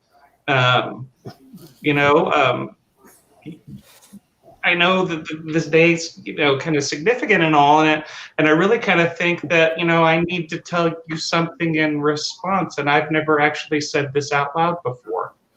And so, I mentioned to him that I might be trans, and he's like, that's, wow, not something I would actually wish on anybody, but congratulations for figuring out that, you're not the role that you've been pretending to be, and that you've actually, tried to find a way to be your authentic self. And so I'm in part of a group that may or may not have been heard of before. It's called the 501st Legion, also the Rebel Legion, and several others. But basically what we do is we do costuming for charity. The 501st, we all, you saw like the stormtroopers at Disney World walking around. That was probably us, or we go to children's hospitals and that sort of thing. So I went to lunch with a friend of mine who's in that group, who is a female to male trans, and I'm like, hey, Spike, do you mind if I ask you some questions? And he and I sat there for an hour and a half, almost 2 hours, talking, and I quizzed him for probably a good 45 minutes about, when he thought he was, when he first realized that his life wasn't what it should be, and, how he came about realizing that he was trans. And at the end of the conversation, he turns around and he asked me every single question that I had just asked him. And I had an answer for it. And he's like, dude, I hate to break it to you, but you're a chick. So was it like, I don't know, do you mind telling us some of the questions that he asked? No, not at all. It was, like, when did you first realize, that the body that you're walking around in doesn't actually fit the mental image that you have of yourself? Most people talk to themselves, even if it's just in their heads, like, hey, this is a stupid idea, maybe you shouldn't go do this. Is that voice that talks to you, is that a male voice or a female voice? Who's inside there narrating your life to you? And then it went all the way through, do you feel comfortable having sex the way that you are? Or do you think that maybe if things were different, you would actually enjoy it more? So I mean, there was a lot of beer involved too. But yeah, so yeah, at the end, and like Spike had mentioned to me earlier as well, it's like when he was growing up, and he's much younger than I am. He's probably half my age, maybe a little older.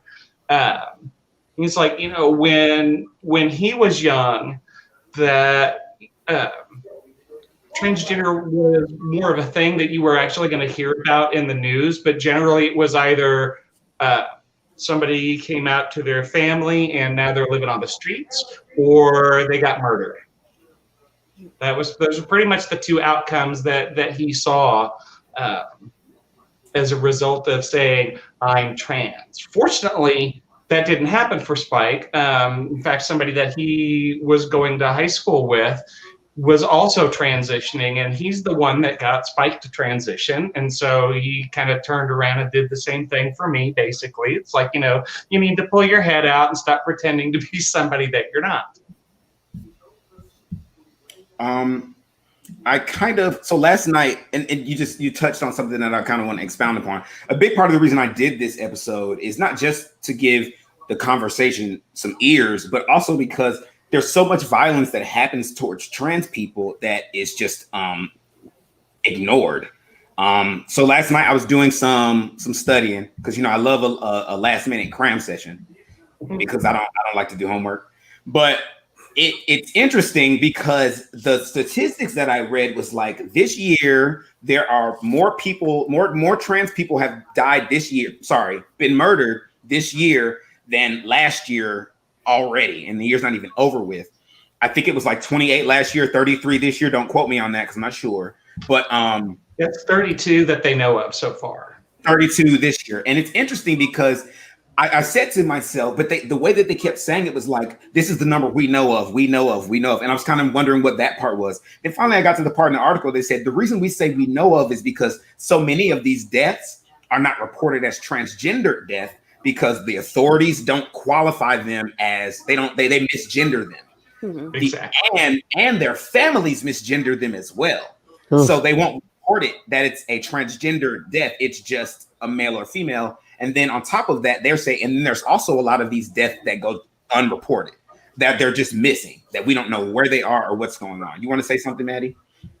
Oh, no, I was just agreeing, but I just like, there was one incident that I had read about last year as well, when a trans woman had passed away, and her family had her buried as a man. They cut her hair off, they dressed her in men's clothes. Her tombstone has a male name on it. Oh, okay. That happens often. That happens, unfortunately, quite often, which is important to have a living will. That's if you're able to afford it. Because I think particularly with Black trans women, the average life is, I think the average age is 35 years old. Yeah. That's heavy. Yeah, it's a lot. Well, greetings and salutations, everybody. Real quick, let me. I would be remiss if I didn't give a condolences to Monica Roberts.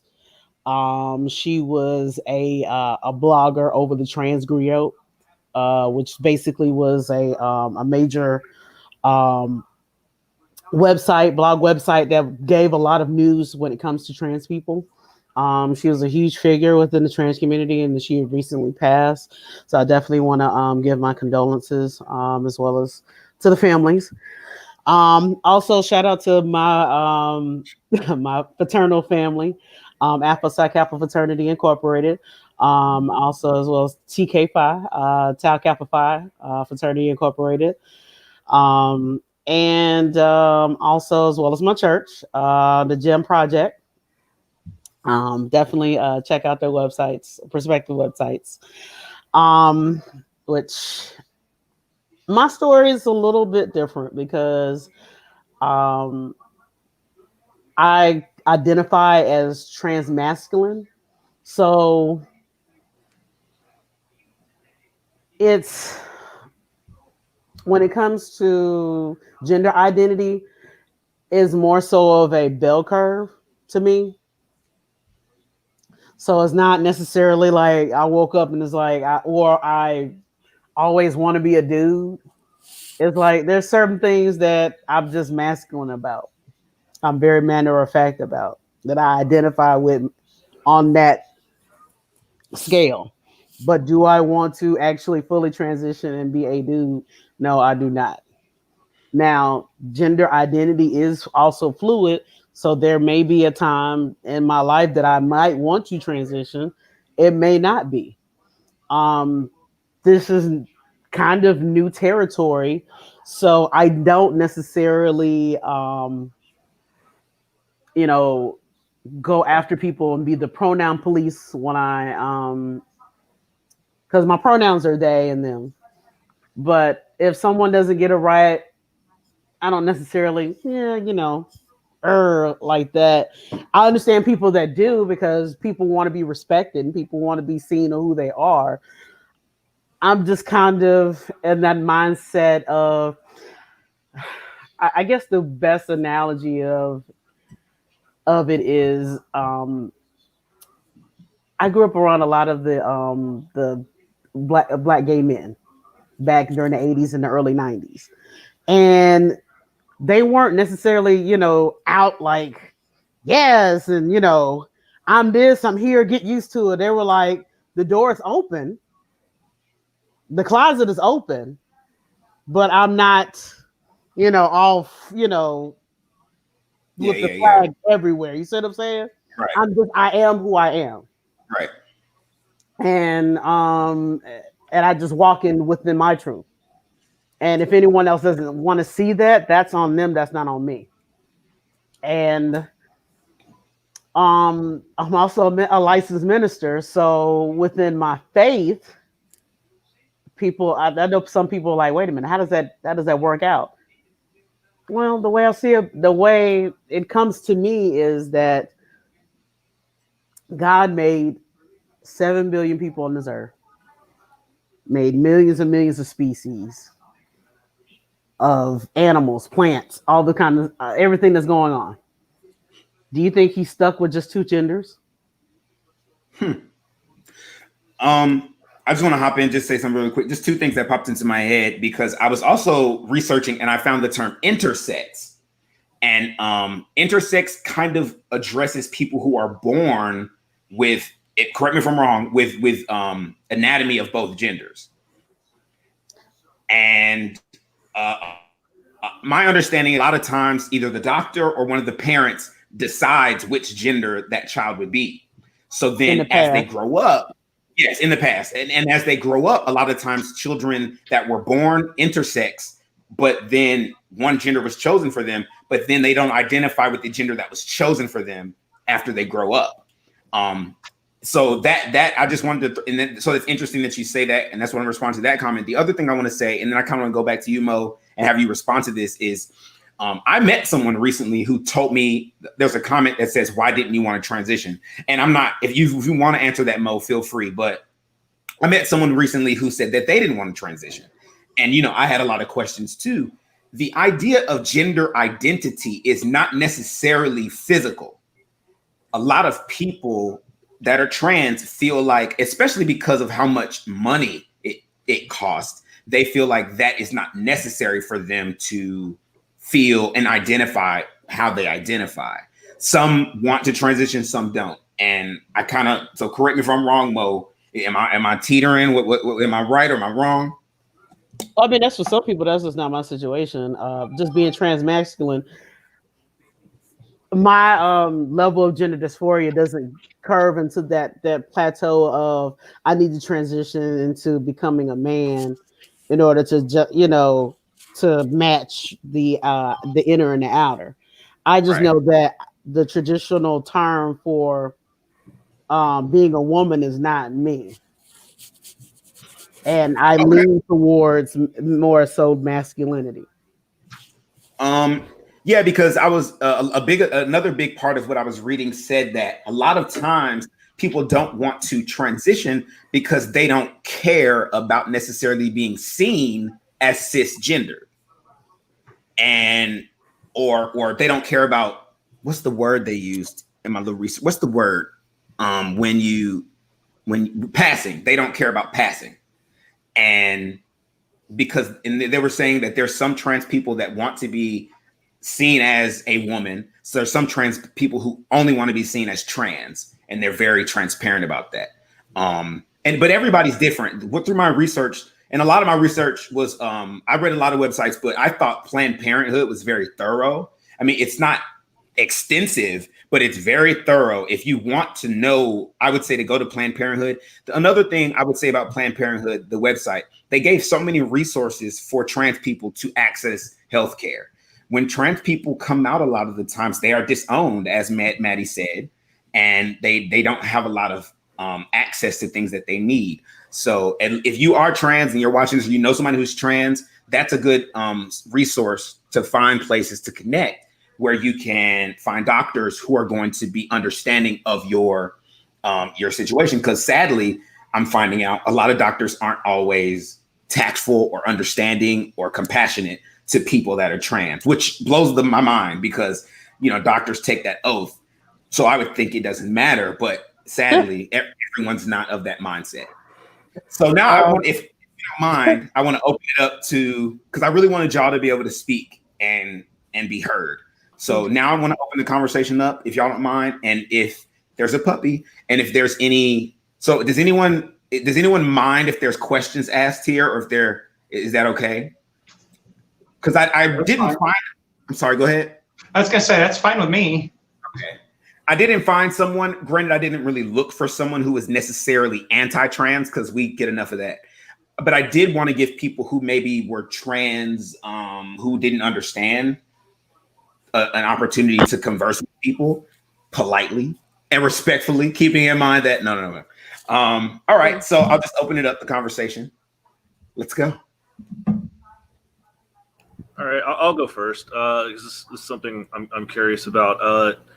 So when you're making the transition, like what do you have to go through for that? Like what are the types of things you have to I don't want to say deal with, but like as far as, you know, the gene therapy goes, or what exactly do you have? What are the steps to completing your transition?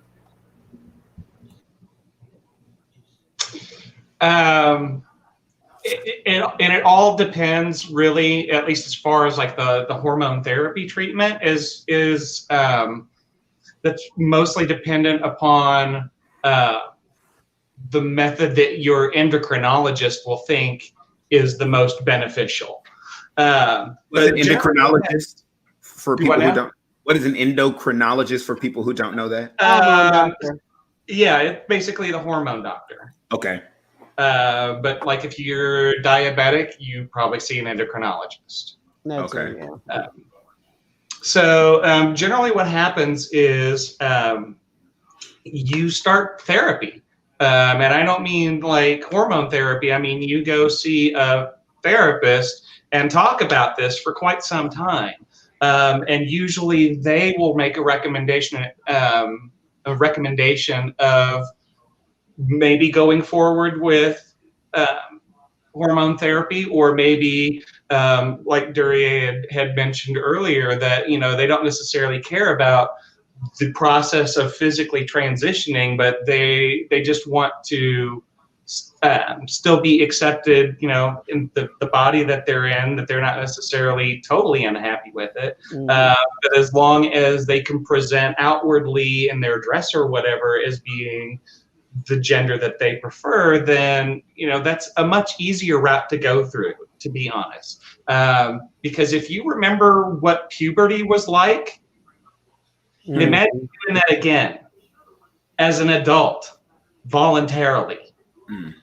You know, it's not exactly a cool thing to do. But so I, after a couple months, got my letter of recommendation from my therapist, and that was more of she wanted to get to know specifics about me, because I mean, after our first meeting, she was like, "You are what we call textbook, and we'll just put this over here for now." So she and I talked, you know, like I said, for a couple months, and then she gave me the letter of recommendation to go see somebody in Kansas City, where I was living at the time. And so I went and I spoke with him, and he was like, well, it says here that you're terrified of needles, so we're not going to go that route. So the other choices are there is, I think, a patch that's being developed, or I could take oral medication, just like pills every day. So that's what I do. I started off with a 100 milligram dosage of progesterone, a 2 milligram dosage of estradiol, and a 100 milligram dosage of spironolactone. So progesterone and estradiol are both the female hormones, and the spironolactone is a testosterone blocker. And it's got a lot of nasty side effects, like my nails are tissue paper thin, so all I have to do is touch something and it splits all the way down. It's lovely. Yeah, it's loads of fun. But so I was on that dosage for about 2 months, and then there's some blood work that's done. And if the levels, the hormone levels in your bloodstream look the way that the doctor thinks that they should look after that period of time, then they go ahead and they increase the estrogen dosage. So it went from 2 milligrams to 4. And then a couple months later, it went from 4 to 6, which is actually what they want to call the starting point. So up until you get to 6 milligrams, you are just warming up for the race. And once you get the 6 milligrams of estradiol, then you're actually starting to really transition at that point. So I want to kind of reference some comments that we got in the comment section. So I kind of want to respond to this one. So it's kind of long. So it says, when I was doing training for my job, there was a question that asks, what was your gender at birth? And a classmate who identifies as trans became extremely verbally and physically agitated.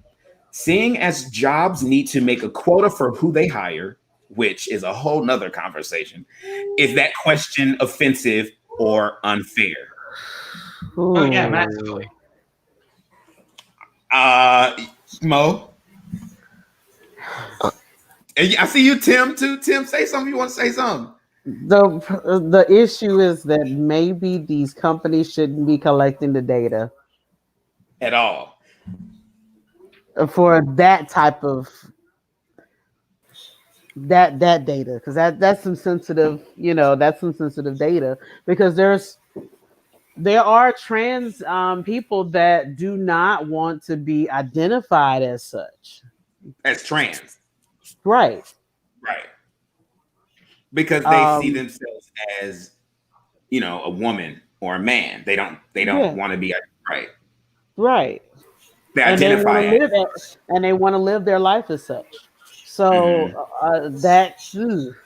asking that particular type of questioning, that kind of crosses a line, because that can become, I see you, Connor, definitely becoming how do you put it, invasive, discriminatory.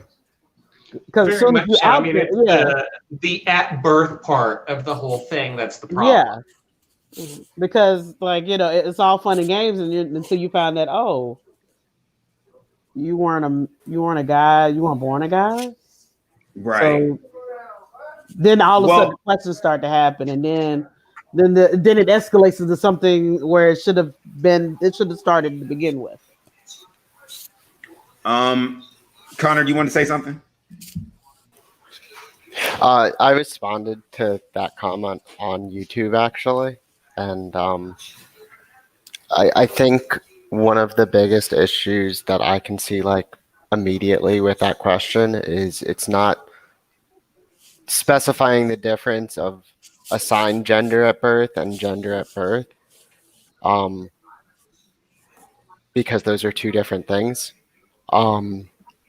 What you're assigned as is that's why people are transgenders, because they are assigned something and they don't identify with it. And I mean, I don't want to speak for transgender. I personally am not, but your gender at birth would be as what you identify the as. same in my understanding, as what you identify as. Your assigned gender at birth is where the issue, or what they are trying to ask, and not annotating it with assigned, I think, is a glaring issue. So I kind of want to play devil's devil's advocate really quick, and just because what I hear the most when I talk to people about trans issues, trans identity, is this idea that this idea of biology versus identity. Basically, they feel like, you can't deny your biology. Your biology is what it is. Some people will go as far as to say like, oh, because your biology is this, you can't identify as that, these kind of things. And there's so many things to unpack in that. There's a difference between identity and orientation and what your anatomy says, which is kind of, I guess, what Connor's talking about essentially, which is a difference between how you identify, which would be your gender at birth, and your assigned gender at birth would be, I guess, biologically what you're aligned with. But then, you also have to, once you involve intersex, then that becomes a whole different conversation as well. We had another question from the audience, from the viewers.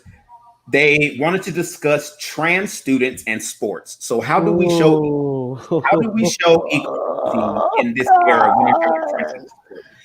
Now, it's interesting that this is brought up because I read an article recently where there's some legislation somewhere in the country, I don't remember where it was, where they were basically saying that they're going to start doing physicals for girls to check their anatomy, which I don't even like saying that out loud, to make sure that they are that they are physically, I don't know how to say this right without saying something offensive, but essentially that's what they want to know. They're starting to do examinations on young females to approve if they're allowed to play sports or not. Because of Samaya, that was that did she did the 400 for the Olympics. I don't even know. She ended up being intersex, and she was wasn't she from Jamaica, I want to say, and she ended up she had won, but someone, which mind you, the one that even said anything about it, she was like 5th or 6th in the race. She wasn't even close to winning. She contested it, and they tested her, and they found that she had a high level of testosterone in her system. Well, come to find out, she was intersex. Mm-hmm. So they told her, I don't even know how she's identifying. Please forgive me if she identifies differently. But they basically told her that if she was going to continue to compete in sports, that she would have to start taking beta blockers to decrease the level of testosterone. Wow. And furthermore, see, this is the line that I have an issue with, because they used to do this in the 80s and the 90s with a lot of Black women track and field stars. They used to test them more often to see if they were if they had testosterone in the systems or any other drugs. They still do that today because with Serena Williams, because Black women have a natural level of higher levels of testosterone than other ethnicities. I'm assuming probably because we have higher levels of obesity within our culture because of what we eat. But that's my personal theory. But since that happens, it's we're already looked at number one. Number two, when you're adding that function, we're already finding out that more and more kids are more on the spectrum when it comes to gender. Mm-hmm. So I get, because this is the type of argument I have with my sister often, because she's actually anti. She's like, absolutely, test them and get them out. It's not fair to the other girls that are competing because they have an unfair advantage. I was like, well, it's not their fault that they have an unusual amount of testosterone. Yeah. My question is, like, what about the girls that are playing football? What about there's girls that are on like football teams with dudes in this country right now. Correct me if I'm wrong. They're not a lot of them, but there are girls who are playing football.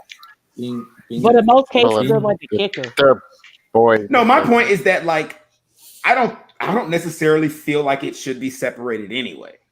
Being a female and playing football, no offense, doesn't provide a distinct biological advantage. So you're saying it should only matter? No, what I'm saying is if girls are playing football and we're fine with that. So you're saying, I guess I get it, but I think it's a touchy subject, especially because like we're talking about maybe high school sports, maybe. But to me, like if it's not high school and we're not talking about possibly getting scholarships and stuff, then people should just let kids play sports. Yeah, but like a huge portion of sports in high school is related to college scholarships and stuff like that. And like look at qualifying for schools and stuff. Like how you do in sports is used as a qualifier, like right, a metric of how good you are as a candidate for a program or something. Right. Or like you said, specifically sports scholarships. I mean, that's the only. But on top of that, it also lends its question to just the competitive integrity of the sport. And I'm not saying, to clarify, I don't hold the position that trans individuals are competing. Could I raise up a counter question? Absolutely.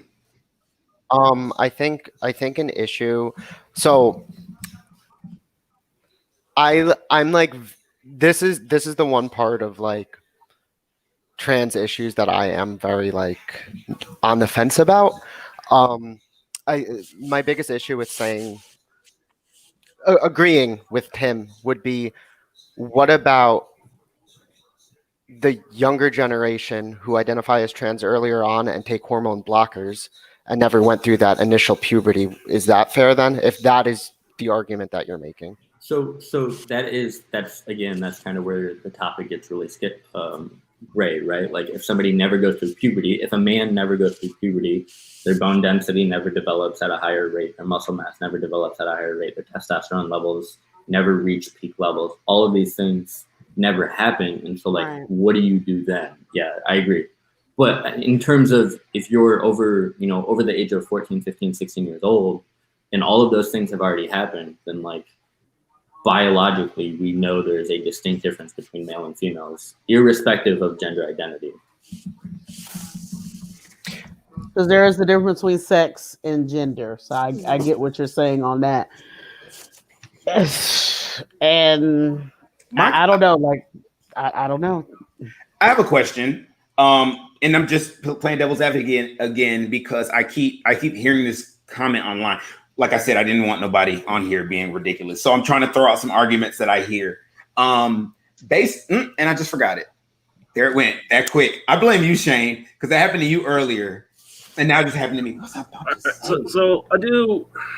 I really feel like right now at this point in time, like trans in sports is a really slippery slope, because on one hand of the coin, on one side of the coin, you have, the argument that, well, like a trans woman in women's sports, are going to dominate, right? But then, so you start seeing these things pop up, and then you're like, well, maybe they should be segregated. Well, now you're segregating based on gender, and that's wrong in itself. So, like, I think right now what's going on is like I feel like we're trying to find out where the lines are at, like before we're crossing over into offensive territory and stuff like that. Right. Like, but I mean, this is for the people who want to not be offensive. There's people out there who are actually wanting to be trans supporters and wanting to make sure that it's fair. But then there's some people out there who don't care anything about fairness. They just don't want to support. So that brings me to I remember what I said. So basically, for the people out there who are critical, and I'm going to use this couple as an example, Gabrielle Union and Dwayne Wade. Yeah, Dwayne Wade. Dwayne Wade is who she's married to. So basically, one of their children identifies as trans, and they support that. Mm-hmm. So I've had a lot of people that I've talked to on different forums and stuff, the response is always like, how could you support that in a child so young when they're maybe too young to really know that? Especially because, like Mo said about it being fluid. You said your gender, I'm not misquoting you, right? Yeah. You're, right. It can be fluid. It can be fluid. So basically they're saying like, if we support our child in getting the hormones and this and that and the third, and then it's fluid and it changes, like, how do we navigate something like that? So I'm kind of curious as to what the response would be to that. Like, because you want to, I think I get what they're doing. They want to support their kid because they want their kid to know love and not hate. But in those cases, when a child recognizes it that early, when they identify that early, that they pretty much, they know who they are. That's pretty much a lifetime thing. It's rare that but I mean, again, like I said, this is all new territory, but it's rare that their identity shifts. I think it's like less than 2%. Okay. But if you juxtapose that to suicide ideation and all the other side effects of not allowing them to transition, it kind of, you have to weigh it out, basically. Okay. So did you want to respond to that, Maddie? No.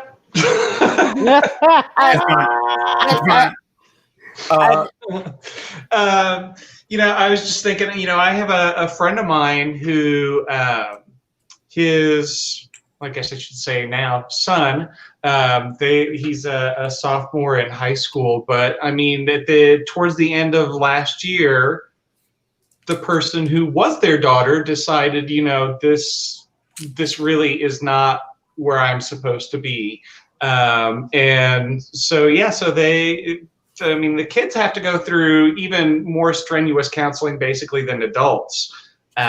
So if you've got a kid who's transitioning, then more than likely, that really, really is what's supposed to be going on for that child, because any doctor in their right mind that tried to say, oh yeah, let's just play along and, let's say that this is the latest fad, they're doing people a horrible disservice. And fortunately, we have a lot of checks and balances and things like licenses to stop people from doing things like that. Right.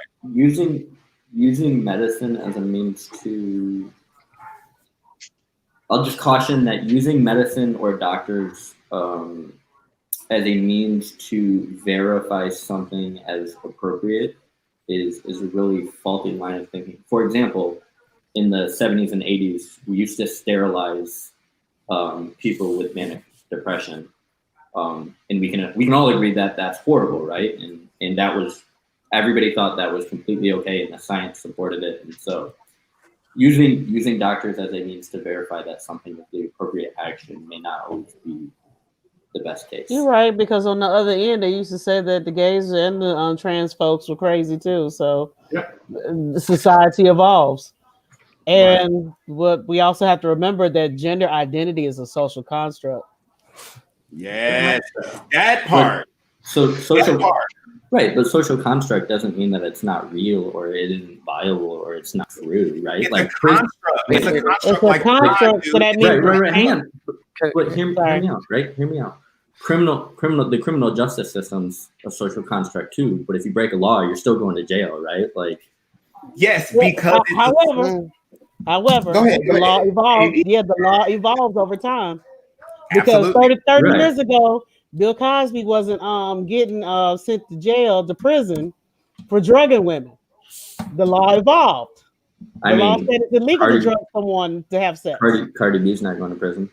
Why would she go to prison? She's admitted to drugging men in order to get money from them. And also, every other rapper said that he sold drugs, which is also illegal. Right. Yeah. If we're gonna go down this slippery slope, and also Johnny Cash said he killed the man because he wanted to see him bleed. Do we really want to keep on going down this route? That's my point, is that it is a slippery slope, and using a slippery slope is a complete fallacy for why an argument is valid. I mean, which slippery slope are we talking about? Hold on. Let me let Connor get in here. Say what you're trying to say, buddy. Okay. I fully support Dwayne Wade. And I was just going to say, like, it's not really a slippery slope. I think the fallacy with that line of thinking comes with associating gender with sexuality. So a lot of people think, oh, this is a 10-year-old boy. They don't know if they're, or a 10-year-old girl. They don't know if they're transgender or not, because they're looking at that in the outlet of sexuality. And I think that they are completely separate things. And I think acceptance goes past just accepting. Like, I've talked about this issue because I knew I was going to be on the show a lot with, like, my fiance, some of my family, and something I've heard commonly is, you know, I'm not transphobic. But I wouldn't want my kid to be trans, not because I wouldn't love them yet less, but because I know their life would be harder. And the more I'm thinking of that, I'm thinking, if I was saying that same thing about having Black grandchildren, that would make me racist. So I think me saying that about trans children makes me transphobic. I don't really care. I'm going to get my kid an easy bake oven, G.I. Joes, let them pick whatever they want. Right. Because I don't see how having a baby doll and practice nurturing a child is a feminine thing. Mm-hmm. Because it isn't. I don't see how cooking is a feminine thing, because it isn't. And as my child learns that my household is an absolute and that these are gendered socially throughout the rest of the country and the rest of the world, if they identify with what the rest of the world sees as more feminine or more masculine, all for it. And if they realize that at an age before they are sexually active, I think I can see and separate the differences between those two. Well, it's kind of like, as most said, or somebody said, maybe I said it, there's a difference between gender identity and orientation. There's a lot of people who feel that they are not living in the body that they should. So they transition, but their orientation doesn't change. They're still, like, they might have been a man who dated women and then they transitioned, but they're still dating women. And so I think people need to know that those things are not synonymous. They're not the same. Who you're attracted to is not the same as who you identify as. And that's the biggest thing. So as a child, which I think is the thing that I don't like hearing, is when people say, like, I don't want, they're too young to be thinking about sex anyway. It's like, but it's not about sex. Right. It's not about sex. It's about self-identity. And when you teach a child to hate something that they innately identify as, that doesn't go away. It doesn't make them stop identifying it. It just makes them hate that part of themselves. So you're really not doing your child a service by supporting them. You're actually telling them, hey, this thing, hide it, because even the rest of the world's not going to like it, and I won't like it either. When to me, I look at what Dwayne Wade, because somebody said, you know, oh, isn't this, they said Gabrielle Union is not the child's biological mother, and shouldn't the biological mother be involved with this? I don't really have a response to that, because I don't know their situation. How do you not know? How do you know if she is or not? I don't know if she is or not. That's what I'm saying. Like, how do you know that if she is or not? How do you know that that biological mother is even really involved with her children's lives at this point? Like, that's not. We don't know that. We don't know. That's neither here nor there. But I do think that supporting your child when they're that young is because I could say, like, my mom was never really negative about gay people. She really wasn't. But there were people around me that absolutely were. So I knew to hide it. And because of that, even to this day, there are certain things about myself that I still struggle with. Being secure and confident in, because in my head, I'm like, but that's not acceptable. That's not how you're supposed to behave. You're supposed to be a man. You know what I'm saying? And then when we talk about it being a construct, there's all these things attached to being a man or a woman, which are just constructs, like wearing dresses versus wearing pants and like in some cultures, what we see as a skirt, they see as like, a kilt, and it signifies something totally different. So with these constructs, I think it's important to support your kids, because it's not going to change who they are. It's just going to change how they feel about themselves. Just one other thing. Okay. For me, exposure to the trans community has definitely broadened my understanding of it. I honestly did not know anyone who was trans, at least openly, that I knew about, until about like 2 years ago, and it's just, everything's just like a screen and like a fact sheet until I actually met a person who identified as it, and it made it a lot more palatable for someone who is cisgendered to understand. Absolutely. I think a huge part, it's so different when you're reading about something and then when you talk to an actual human being. It's just very different. Did anyone else want to say anything before we head to final thoughts?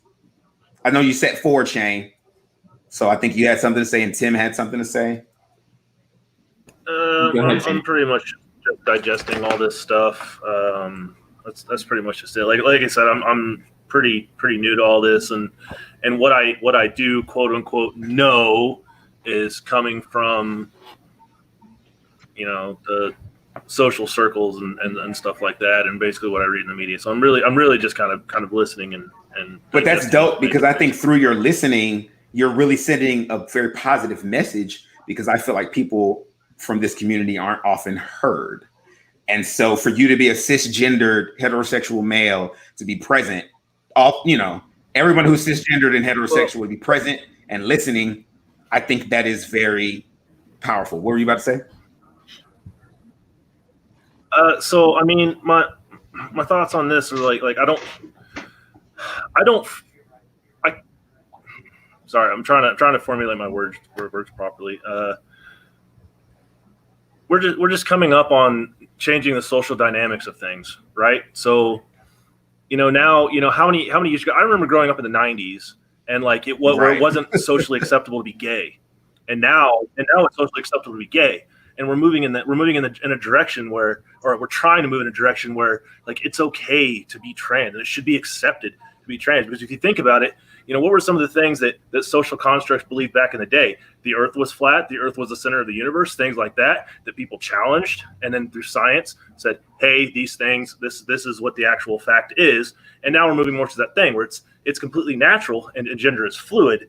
And so I really don't understand, like, I kind of get that people are having an aversion to this, but at the same point in time, like, changes happen all the time. We need to move forward, accept it, and just move on with our lives, essentially. And like, I don't understand why people are treating trans people so wrong. Like, people are people, right? Like, there's no reason why you can't do what you do. Like, for me, like, I grew up in a Christian family, right? But I don't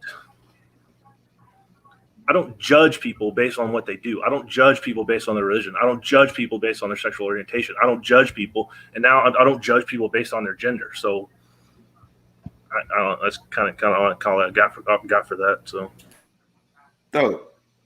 Timmy, bro, Shane didn't say a whole lot this episode, but that was fire. Right. And I'm gonna piggyback right off of that. So. I think we can all agree that discrimination and hate is really bad, right? Mm-hmm. Everyone, I think we're all on the same page there. I think most Americans are. I think we can all condemn people that are just outwardly hateful to another for any number of reasons, whether it's your race, your gender, your sexual orientation, whatever it may be. I think most Americans think that's bad. And in the libertarian in me, I don't care what other people do in their lives. I don't think other people should care what other people do in their lives, right? Like, if Connor wants to go and buy a Corvette, why does that affect me? And I look at that the same way that I look at somebody who wants to transition or is a transgender. And that's the part that I have a hard time, is the people that are just outwardly hateful towards trans. Whether they agree with it or not, like, it's their life. Why does it matter, right? Like, why does how Dwayne Wade and Gabrielle Union raise their child affect you at all? I do think, and we talked about it, one of the topics is like sports, and I think that's something that as a society we're kind of work through. The only issue I have is in terms of legislation, and I'll caveat this again by saying I don't think anybody should be discriminated against, period. But legislation that makes one set of beliefs imposed on another person that doesn't necessarily think. Yes, I agree. That's the only issue that I have, and that has yet to happen. It did happen in Canada. We're not Canada, but we'll see what happens. So like in Canada, for example, if you misgender somebody, if you intentionally misgender somebody, you can go to jail for that. Whoa! And in my opinion, that's completely wrong. That is wait, you're saying it's wrong that they can go to jail for misgendering someone? Even if they intentionally misgender them, that's wrong for a multitude of different reasons. Freedom of speech. What's the well, we're not in Canada. Right, I know. I'm saying in America. In America. Like I don't think that's ever going to happen in America, because otherwise it would have been. You tried it in California. Dude, the N-word would have been the first one up on that block. Yeah, I know. But or any Jewish anti-Semitic comments. There's a ton of comments. And I agree, and I think that even and most people agree that those words are horrible and outwardly hateful things like that should always be condemned. But unfortunately, I think the right to freedom of speech and freedom of thought and your own beliefs kind of outweighs that. Because of the slippery slope mentality. Exactly. But I just want to throw this in there, like, you said something before and I can't remember it. Okay, while you're thinking about that, let me go ahead and say two things. Alicia made the question about the restrooms. Yes. Restrooms should be unisex anyway. Go to the bathroom. Like, unless you go to the bathroom to, like, it's not a locker room. It's a restroom. It's a restroom. You've got a unisex bathroom in your house. Everybody, like, well, but then every single person has a unisex bathroom in their house. But there's not, like, I get it, the idea, because I was thinking about Waffle House, but Waffle House is only one person can go in at a time, and I get the idea, like, oh, I don't want these people around, like, who are different sexes. I don't want them in the same restroom with my, like, little daughter or whatever. But it's like this: if you need to, like, help your child use the restroom, there's restrooms that are like, there's family restrooms. Family restrooms. But to me, I'm like, restrooms should be unisex anyway. Now, locker rooms are totally a different subject. But if you're talking about just a public restroom, what are you doing in there? Like, if you got to pull your pants down, you're going to a stall anyway by yourself. Other than that, like, there shouldn't really be any nudity in a public bathroom. So I don't see the problem. It was just a tactic to attack the other. I think so. And to caveat to that, Mo, the argument of, like, oh, well, these people could, like, influence my children, or predators could use this to their advantage. You're forgetting the fact that you literally just said that they are predators. They don't care about the rules anyways. For one. For two, we need to, I'm sorry, I just have to hop on this. And another thing we need to normalize is not using that word whenever we talk about trans or gay people. Yeah. Because what sucks is you see so often that word is attached. Like, I was reading about, they had just recently passed legislation in California that said that they will assign, that if you go to jail, they will house you with your I want to say preferred gender.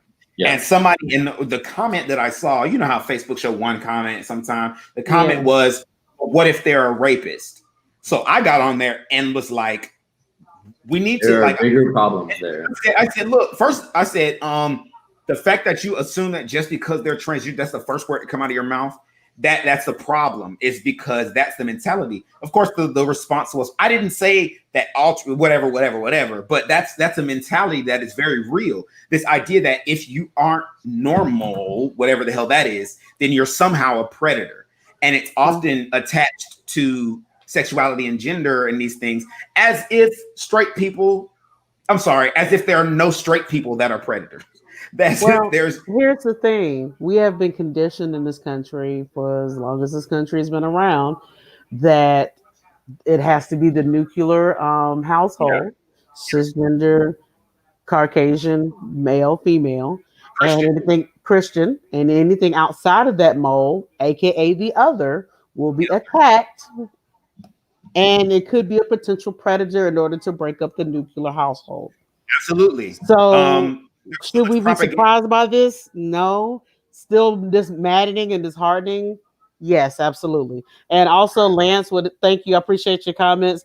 The off topic about Black people are people, but they see how they treat equality as doing us.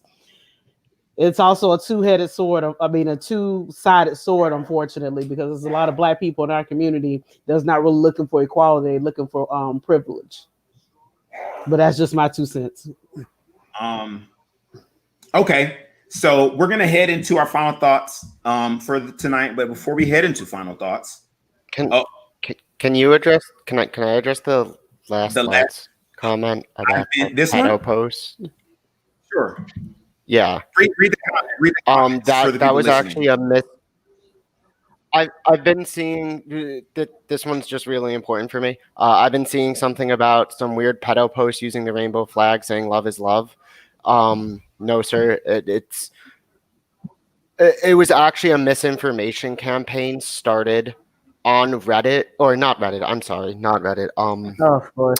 4chan, where they were trying to attribute pedophilia as one of the connotating it in the same way as gender, and 4chan created this fake information campaign trying to say that now they're trying to accept pedophilia too, and no one's doing and that. That's the same thing as calling, like, they attach predator and that word also with LGBTQ to further demonize our community and make it acceptable for people to be violent towards us. Right. That's what it is. That's let's call a spade a spade. They're trying to, it's like a dog whistle by saying these words: predator, pedophile. They're telling people out there, if you see someone, especially if they're trans, they're a predator, hurt them. And that's why so many of these incidents happen. I saw the video of these 3 trans women were in the street in LA and people were just kicking their ass. And there were plenty of men around. And instead of helping or even saying anything verbally, they were just recording and laughing. And that they felt like that's okay because of this ideology about predator. And that's why I say we have to normalize not saying that. Also, Timmy, somebody said this, and this person's from Canada. I know. I was going to respond to that. By the way, either way, I think it's important for us to protect people in general who just want to live their lives. Period. Yeah, because a similar incident happened also in Atlanta several years ago, where they were on they were on the train and they were stripped naked in the process of fighting, and no one helped. Before we go to break, I also want to there was an incident this year where somebody was stabbed multiple times. I think it was 13 times while they were at a vigil for another trans person. This happened this year. So before we go into final thoughts, I actually wanted to do something. I found a list of all the trans people that were murdered this year. And I just want to read their names because a lot of these never even made headlines. Like, nobody knows about it. It's just this thing that happened.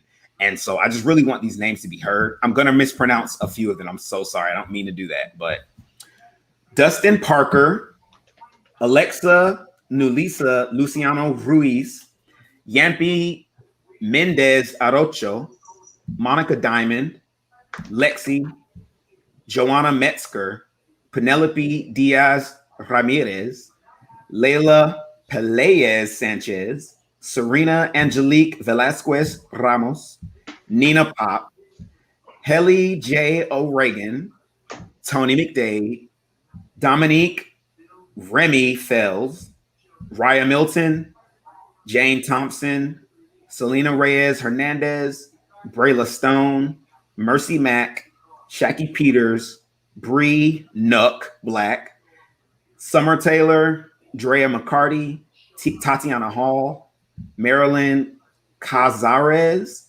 Tiffany Harris, Kiasha D. Hardy, Brian Egypt Powers, and Aja Raquel Roan Spears. And we're going to take a short commercial break. Hi, I'm Jessalyn Pease Garrett, author of Timeless, The Law of the Coven, my new book that came out August 1st of this year. This is the second in the Timeless series, and it features a teenage witch. She's gonna hone her magical abilities, and we're gonna pit her against a dark coven of witches. So I hope you enjoy this book as much as I enjoyed writing it. Timeless, The Law of the Coven is available online from all your favorite retailers. Thanks, guys.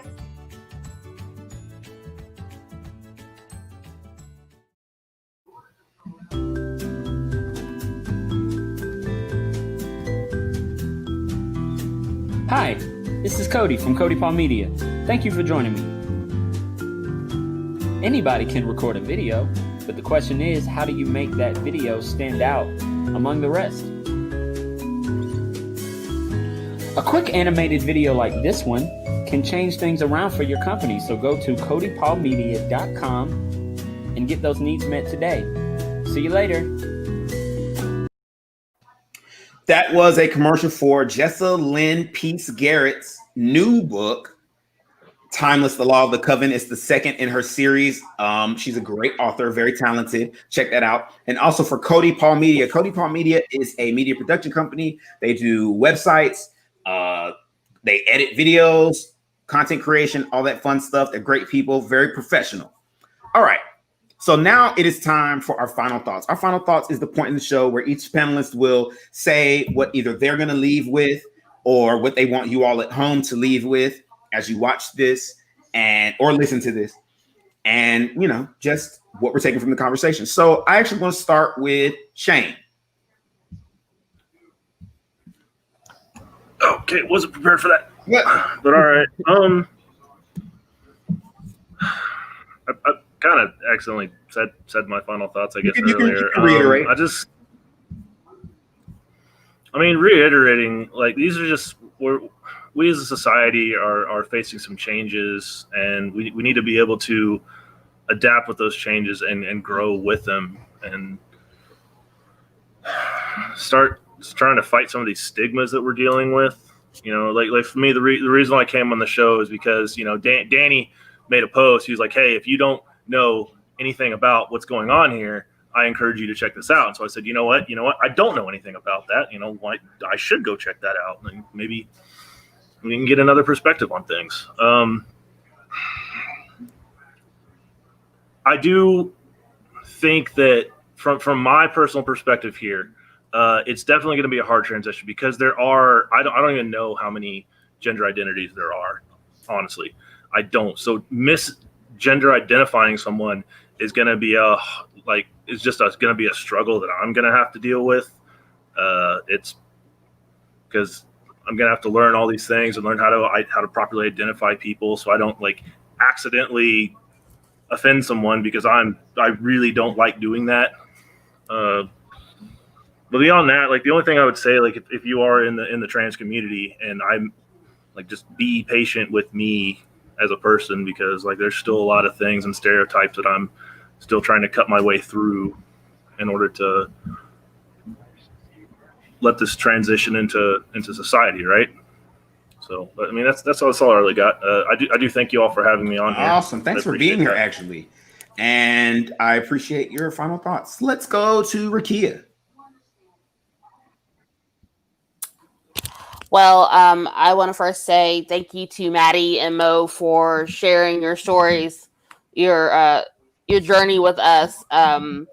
So I was pretty silent on this episode, because this is not my place to really discuss. I was here to support and listen, and I'm glad I was able to be a part of this. So if anything, just thank you so much to the both of you for sharing. Ricky Z, you can see her this coming Monday on Geeking Out, where we're going to discuss slasher films. As I was about to go to him, he knew I was going to go there next. That's what it was. Let's go to, there he is. Tim, let's hear from you. Hey, so I'm gonna echo what Ricky just said. Also, hey, I appreciate everyone coming on here, specifically the trans individuals or the people from that community.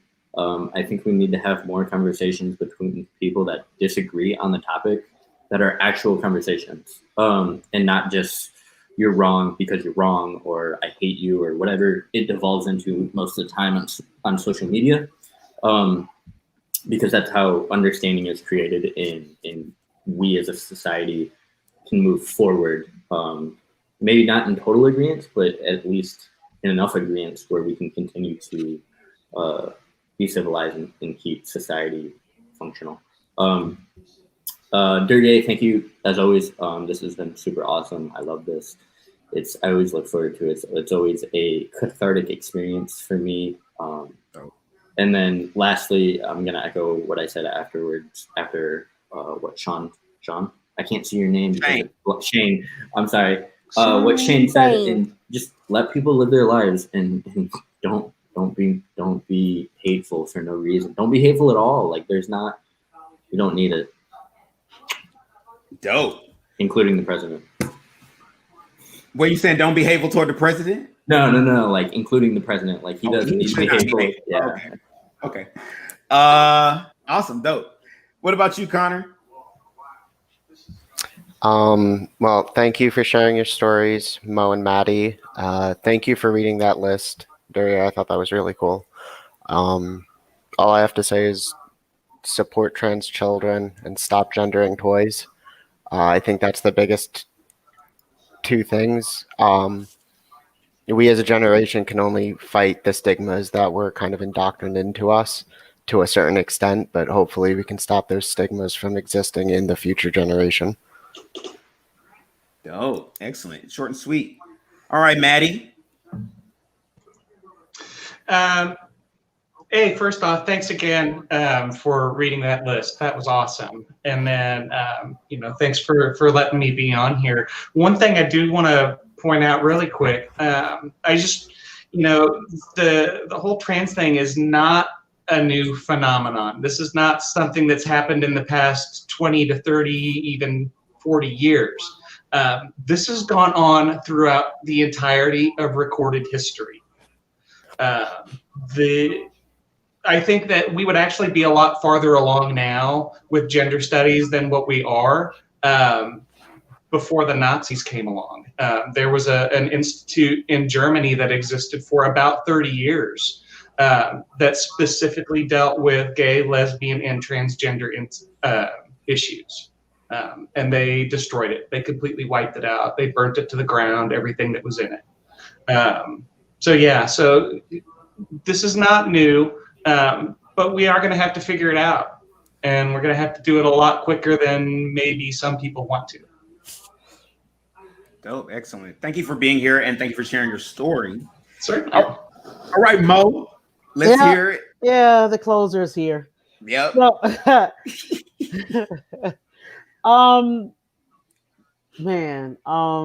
tonight it's been very cathartic. I really appreciate y'all allowing me to have a platform just to be myself. And also to answer your question, Shane, if you're concerned about not offending anyone, just ask. Like, hey, I don't want to offend you. How do you want, what are your pronouns? What do you want to be called? It never hurts to ask the question. Never hurts. Yes. Never hurts to ask the question. It's always better to ask for permission than to ask for forgiveness. And also, donations are still. This girl, I cannot. She always talk about these every time. And look, at least I'm consistent. Yep. Every time. Donations are always welcome now. Amen. Praise the Lord. $ Mo Smith Pro. Yes, absolutely. And make sure you check out all my other, social media at Mo Smith Pro. Twitter is also Mo Smith Pro too, but I have a second one, that Mo Devious one. I'm out here. Hit me up. All right. And so my final thought, before I say my final thought, as always, I want to thank my panelists, but I specifically want to thank Mo and Maddie and for allowing us to be the platform for you to share your story, because a lot of things we discussed, a lot of trans people don't want to discuss, don't like to discuss, and shouldn't be forced to discuss. But I do think that what Mo said is the right thing. Like, but I don't think but asking and having these conversations is a place. Sometimes you'll ask and you'll say the wrong thing, and you just have to learn from that and move on. But it is time for us to start having these conversations, and we have to make trans people know that they have a comfortable space in which they will be safe, in which they can be themselves, and we can have these kind of events. And I also want to thank the people in the audience. I want to thank everybody for their wonderful questions and their wonderful support, because it's just necessary to show that there's actually people who want to know more and want to be an ally. If you actually want to know more about how you can be an ally, I'm going to read out some websites that y'all can go to, or some institutions. There's one called the National Center for Transgender Equality. There's another one called the HRC, GLAAD, spelled with 2 A's, so GLAAD. PFLAG is going to be, yes, PFLAG. Nationals Public, they have publications on their site. And then the ACLU, which I thought was a bone, but I guess it was ACL, never mind. Wow. So, ACLU and also Land Illegal. Okay. And then I just feel free to go to those places and find out how you can become a better ally. I also saw somebody wrote in the comments that someone in Augusta that was transgendered was also killed. Her name is Felicia Harris. So I wanted her to say her name as well. And so my final thoughts is essentially just this, like, we're in a place in time where you can't be on the sidelines really no more. There's so much fucked up stuff happening that staying on the sidelines is allowing that to continue. Inaction is action. So take action and go be an ally. Find out what you need to do to protect people who aren't getting protection, because every single one of us has some kind of privilege. Use your privilege to protect the people who aren't getting their protection. Don't just be ignorant of it. Don't turn a blind eye. Go out there, fight for people like you would want them to fight for you if the shoe was flipped. If you were in a position of lacking power, the hero you would need, be that hero for somebody else. And sometimes it's hard for me to like stop talking, but sometimes you just got to know when to let people tell their story and to just listen. And I really applaud the panelists. We got some of our most vocal panelists tonight who just really just sat back and listened. And I think in doing that, y'all set a great example for one of the simplest ways to be an ally. And to remind you all, before we head out, Talk It Out is a place where people of opposing views can get together and have a healthy, productive dialogue in a respectful way. Keeping in mind that it's not always about proving who's right and who's wrong. Sometimes it's simply about listening and being heard. Y'all have a good night.